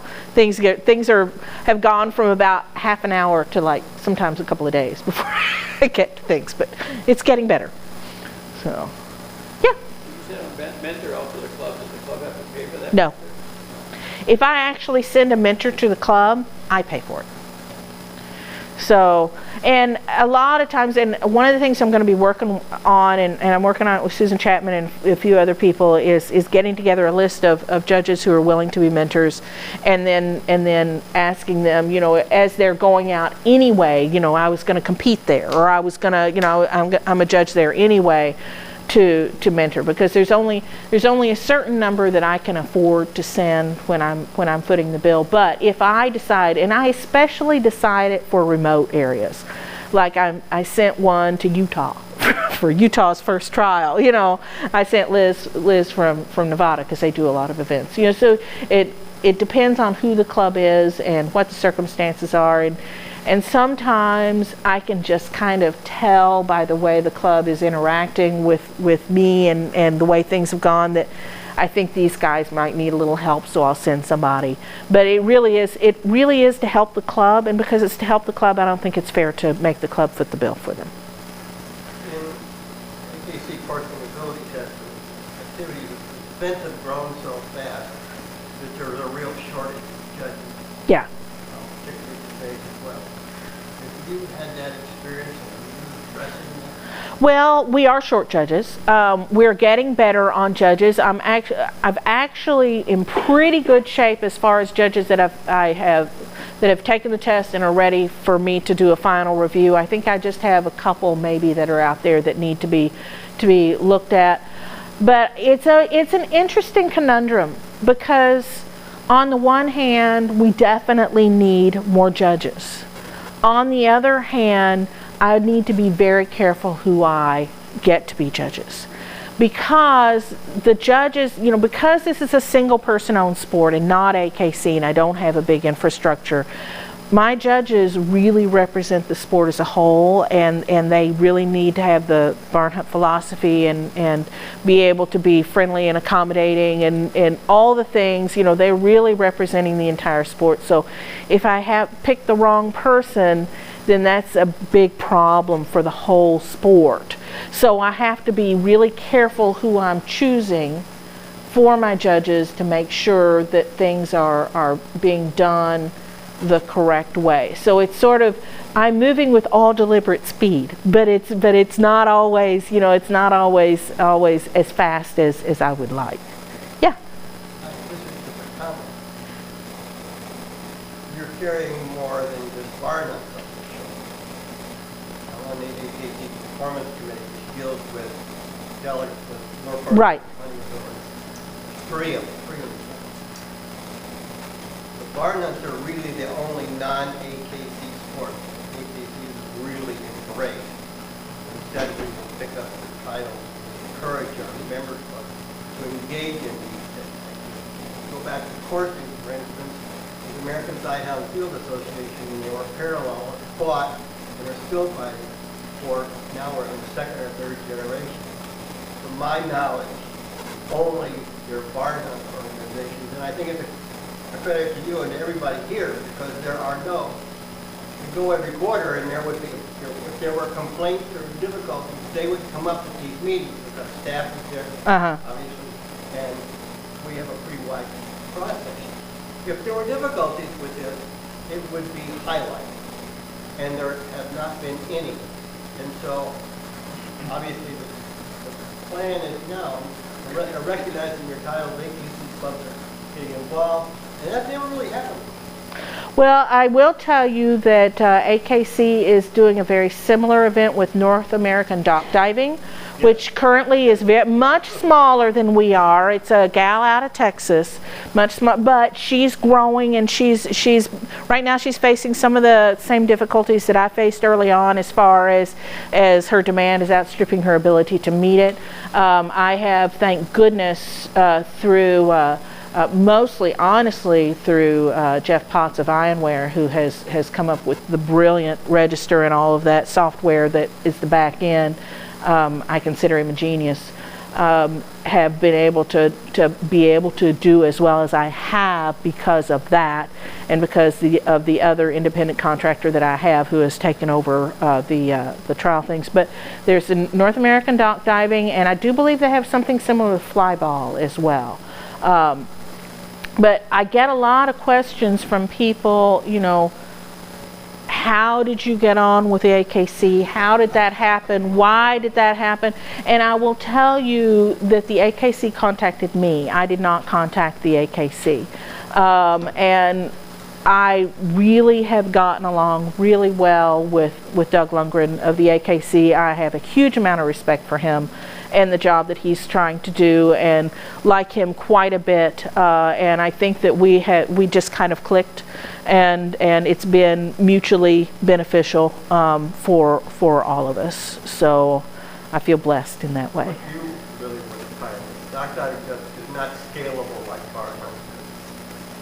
Equipment is so expensive. Yeah, yeah. The fly ball, we don't know, but and it's a fun activity. No one has ever gone out to, on the committee or any of the delegates, 400 of them, so it's ever come back with any negative experience. That's great. I like hearing that. Rapidly growing sport, there's almost, we have on these catches, we have dogs run through pulleys and get hurt. I mean, it just happens. Yeah. But we haven't had any negatives come out, and I think it's a credit to all of you. I was going to say, it's not just me. It's the judges, it's the people, and I think part of it is that I tried to vest competitors and people who would do the sport in the sport as a whole from the start, and I've always tried to stay as open. You know, I do get, you know, there's some rules that I'm very strong about that I'm not going to change, that I feel passionately need to be a certain way or another. But on others, like the boards, whether or not we're doing foam on the boards or not, and some of our master tweaks and that type of thing, I try to be inclusive as far as I can. As far, you know, let's get your opinion. What do you think? How do you think we can improve it? Where can we go from here? We have been suffering with some consistency issues. I made a conscious decision when I started this sport, because demand was so high so early on. I decided that I really needed to put trust and faith in my people and the people who wanted were as passionate about the sport as I was, and let it go, knowing that I would end up having some consistency issues that I had to deal with over time to kind of get everybody on the same playing field. And that's why I am really trying very hard to be very concrete with the rules at all time and follow all the rules, because I think that we all need to be on that same playing field. For the most part, that has been justified. There have been a couple of incidents where we've had to have some corrections, but we're not where I want to be consistency-wise, but we're getting there. And when I look at other sports of the same age, I think we're doing pretty well. You know, rally still struggles with consistency, and it's like, you know, 10, 12 years old. They're still struggling with it. And our first event was in April 2013, so we're not even quite 2 years old yet. We'll be 2 years old in April. So we're getting there. But there's definitely a lot more work to be done. But it wouldn't be here if it wasn't for my judges and my clubs and the people who come out and do the event. So. Just a curious question. Because you're with AKC and EKC too, if you are suspended in AKC and suspended in America, no. It's just carrying over the time. Yeah. Yeah. Question about judging clinics, because I think when you held the one here, there were a lot of people that weren't, specifically interested in judging that came and learned the rules. Yeah. Are you ever thinking of delegating that out a little bit? Yes. So more I definitely want to, hopefully within the next year or so. I have just felt, again, going back to consistency, and trying to get this sport, the base of this sport, off to a good start, and making sure that everybody understands what the vision is. I have felt that right now, and I still feel this way at this moment, but right now, me going and giving these judge workshops is important, but really within the next year or so, I want to identify some key people that can also do the same. So that's definitely, that's definitely. And now Alaska popped up, but it's like, yeah. What? Portrait. I know. We need something in the Midwest. Yeah, but again, see, I haven't been to California yet. So I've got to go to California. I need to go to North Carolina. They're holding trials in North Carolina. I haven't been. I had one judge workshop in Florida, and for a variety of reasons that was not a success. So I need to go back down to Florida because we need to address some issues. So I'm sort of trying, and I was just here last year. Right. So, and then I was in Ohio last year, which is also kind of the Midwest, and I've given a couple in Columbia, Missouri, which is also kind of the Midwest, and I've been to Georgia. So it seems like I'm not, and I really am. For the most part, I'm trying to get to one a month. I think I'm not going to one in July. And I'm not going to doing one in October because that's when I go with my family to Florida. So, I had originally planned to do several in January, February on a southern route, and I have a very elderly dog at home, and I'm trying to spend as much time with her as I can while I have her. And I'll have to say that now that I have spent these last 2 months at home, this is my first event since mid-December. Well, since the AKC Agility Invitational, it's the first time I've been anywhere. It has been so beneficial for me, and for the sport, for me to be rooted in one place for these last 2 months and just be able to sit down and work on the things that I need to be able to work on to push the sport forward, that probably January and February are going to end up being sort of my I'm not going anywhere time. Because when I'm traveling, it's hard. So am I answering emails today? No. Am I, so every time I travel, and I was 8 hours on the road yesterday, I'll be 8 hours on the road Monday. It's just physically logistical. Getting to things becomes more difficult. But definitely in the next year or so. Yes, that is a definite yes. And I want to come back up here to Sheboygan and do another judge workshop too. So.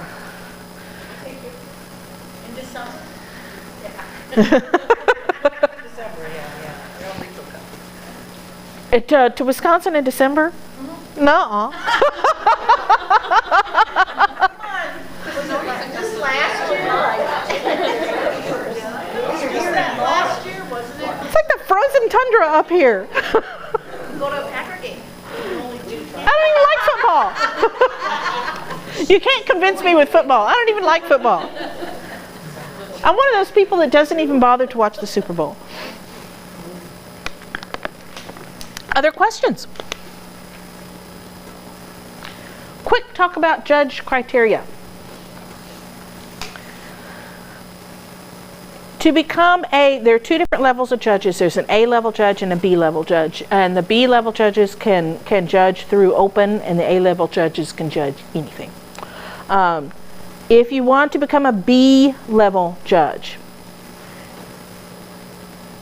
or an A-level judge, you have to complete an application, and the application is on the register online, and pass a test with a score of 90% or higher. And I believe that means that you can... 7 wrong. 7 wrong. Yeah. 75. Yeah. Yeah. So, and I tell people flat out, it is not an easy test.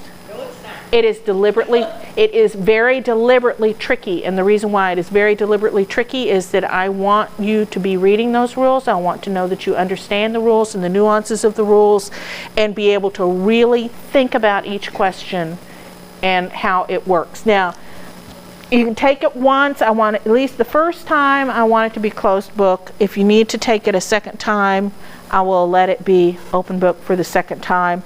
I have, based on what I know of their experience, let a couple of people take it a third time. But for the most part, I would really like to have you pass it within 2 times.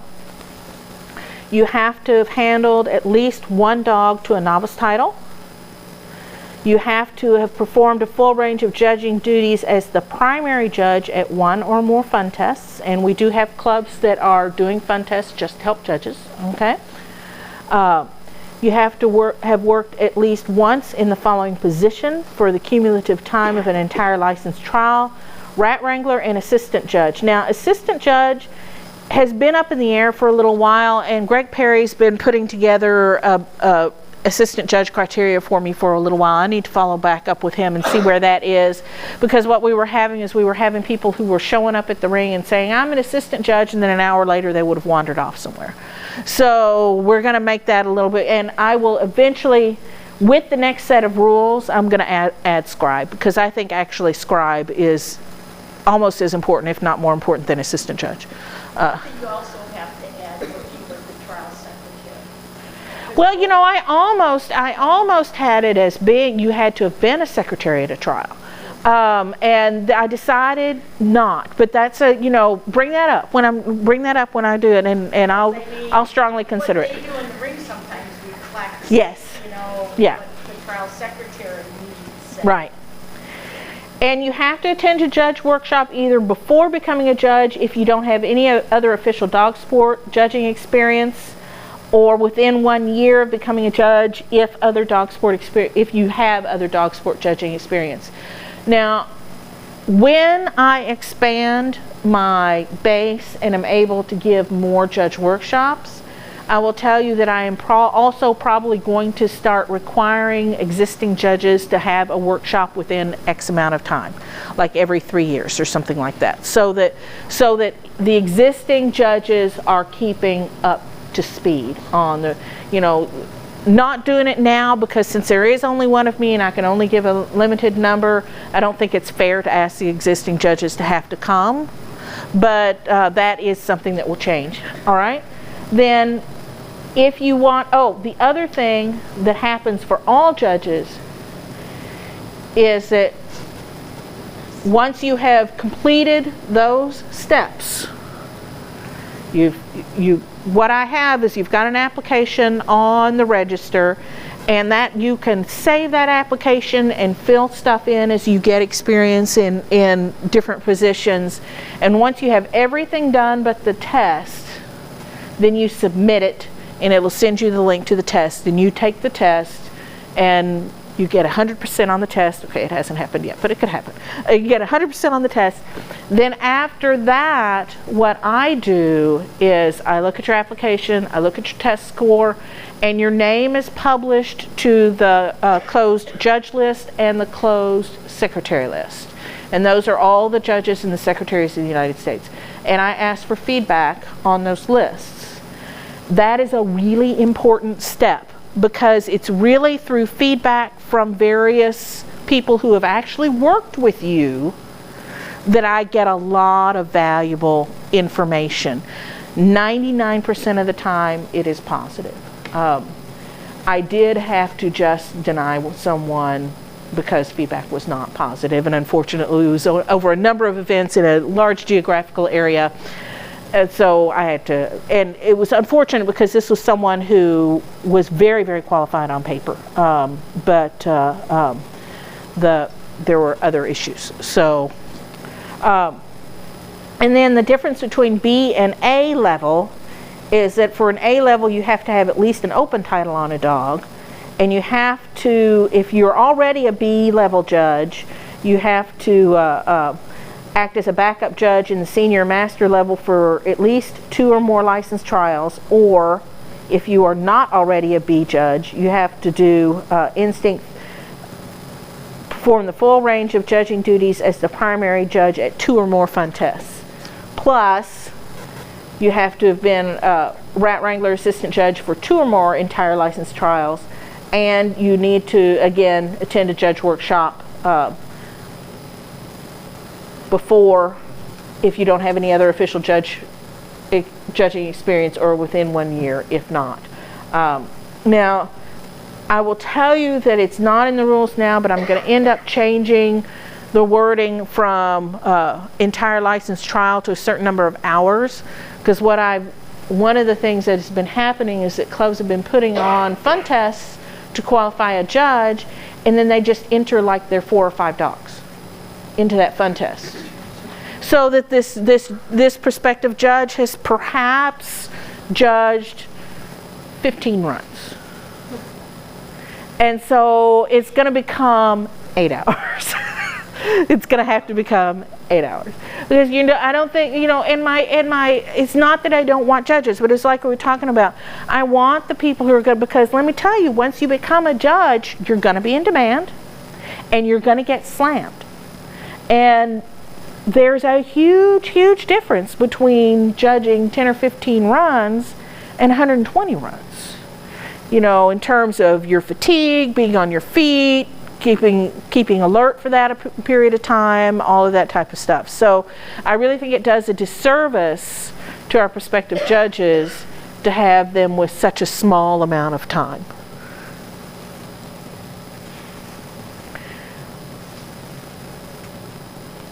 Dress code in general, I'll just discuss, since it's down here, I'll just discuss dress code in general for barn hunt. I don't care what people wear.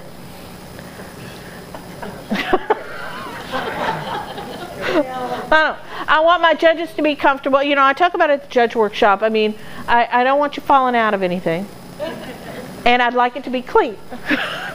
but I don't care if competitors wear logo stuff, I don't care. Just be comfortable. I do say for my judges, I prefer them to not have like a big giant picture of their breed of choice on their clothing, because then what will happen is somebody who does not have that breed will come in and they'll say, she prefers. I know, I can't wear this when I'm judged. No. She prefers those dogs. She judged my dog to a different standard because she doesn't like my dogs. She likes their dogs better. So, and you would think that people would not complain about these things, but people do.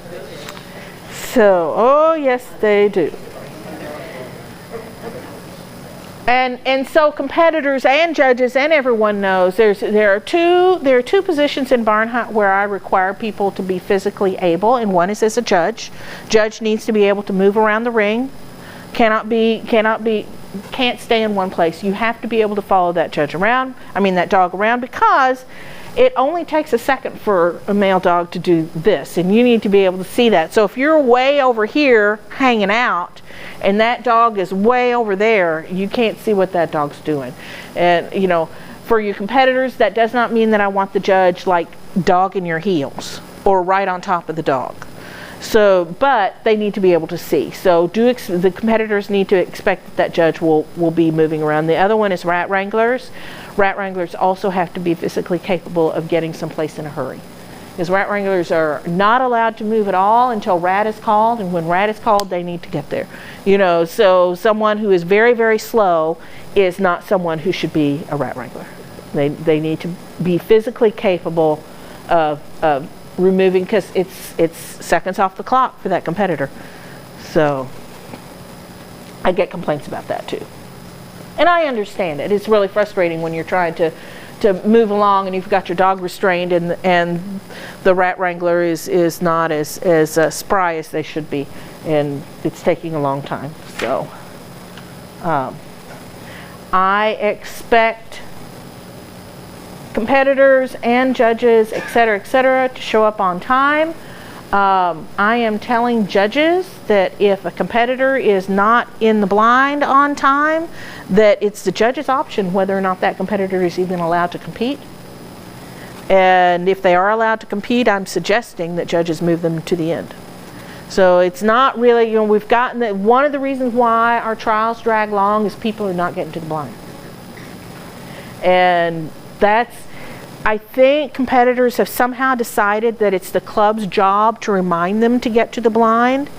For them to get to the blind, it's not the club's job. It's the competitor's job to know where they're supposed to be and to be there. So that's one of the competitor's responsibilities.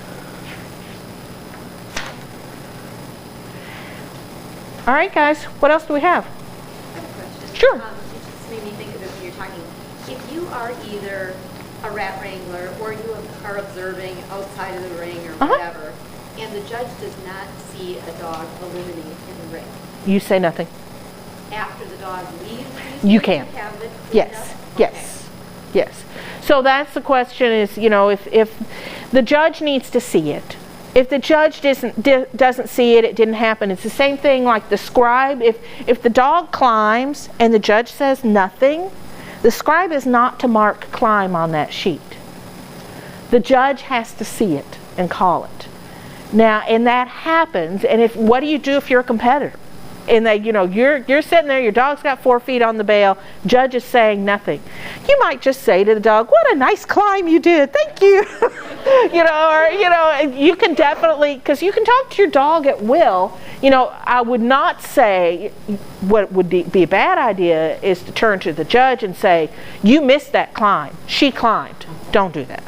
But you can sort of, or get your dog to climb again and hope they catch it the next time, So I really try to discourage a lot of direct communication between the judge and the handler, because where there's direct communication, there can also be miscommunication. And so I really, judges are sort of like the school teachers of the class, and they need to be a little bit separated.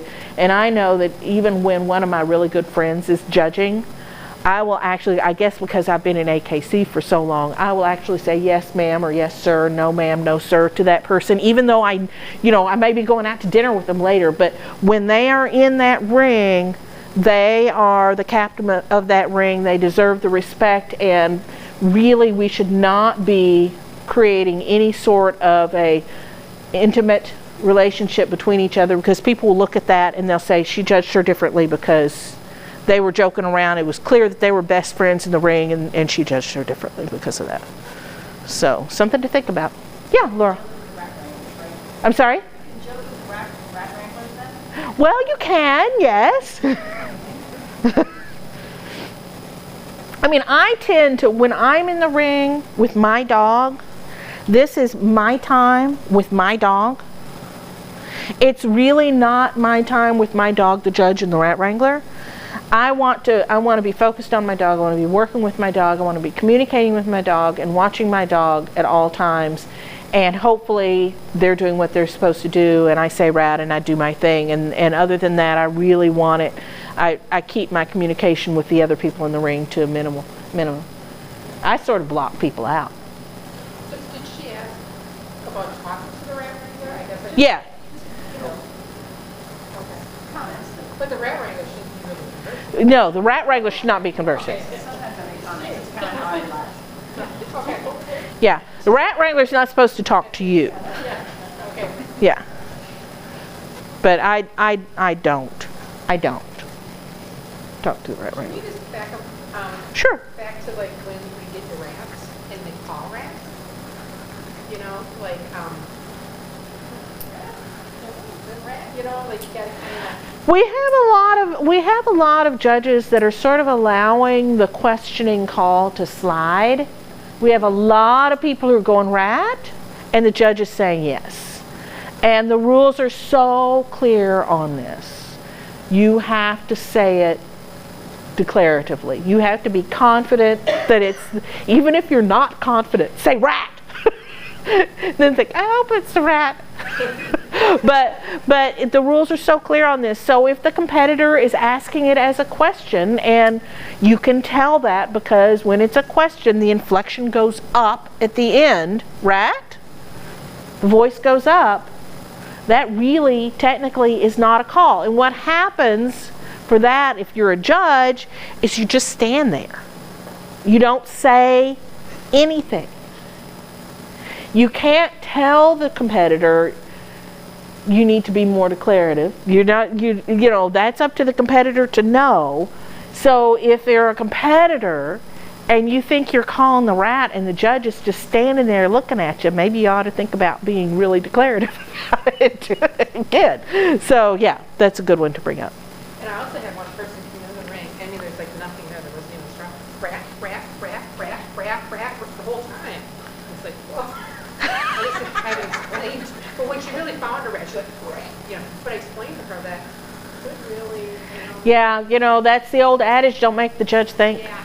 Don't make the judge think. She changed for next round. Good, good. Yeah, I think you actually emailed me a question about that one. Yeah.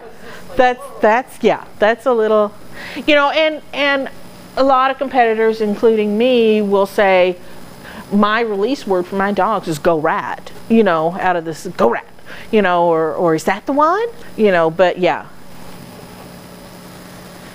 You have to be careful about that. What else? What else? It's already 4:30, oh my gosh. Anything else? Well, thank you all for, oh, go ahead, Eric. Are you going to provide this video? I'm not actually videoing it. We are going to be on our YouTube channel. Thank you very much. Thank you all so much for coming. I really appreciate it. Hope it was somewhat useful.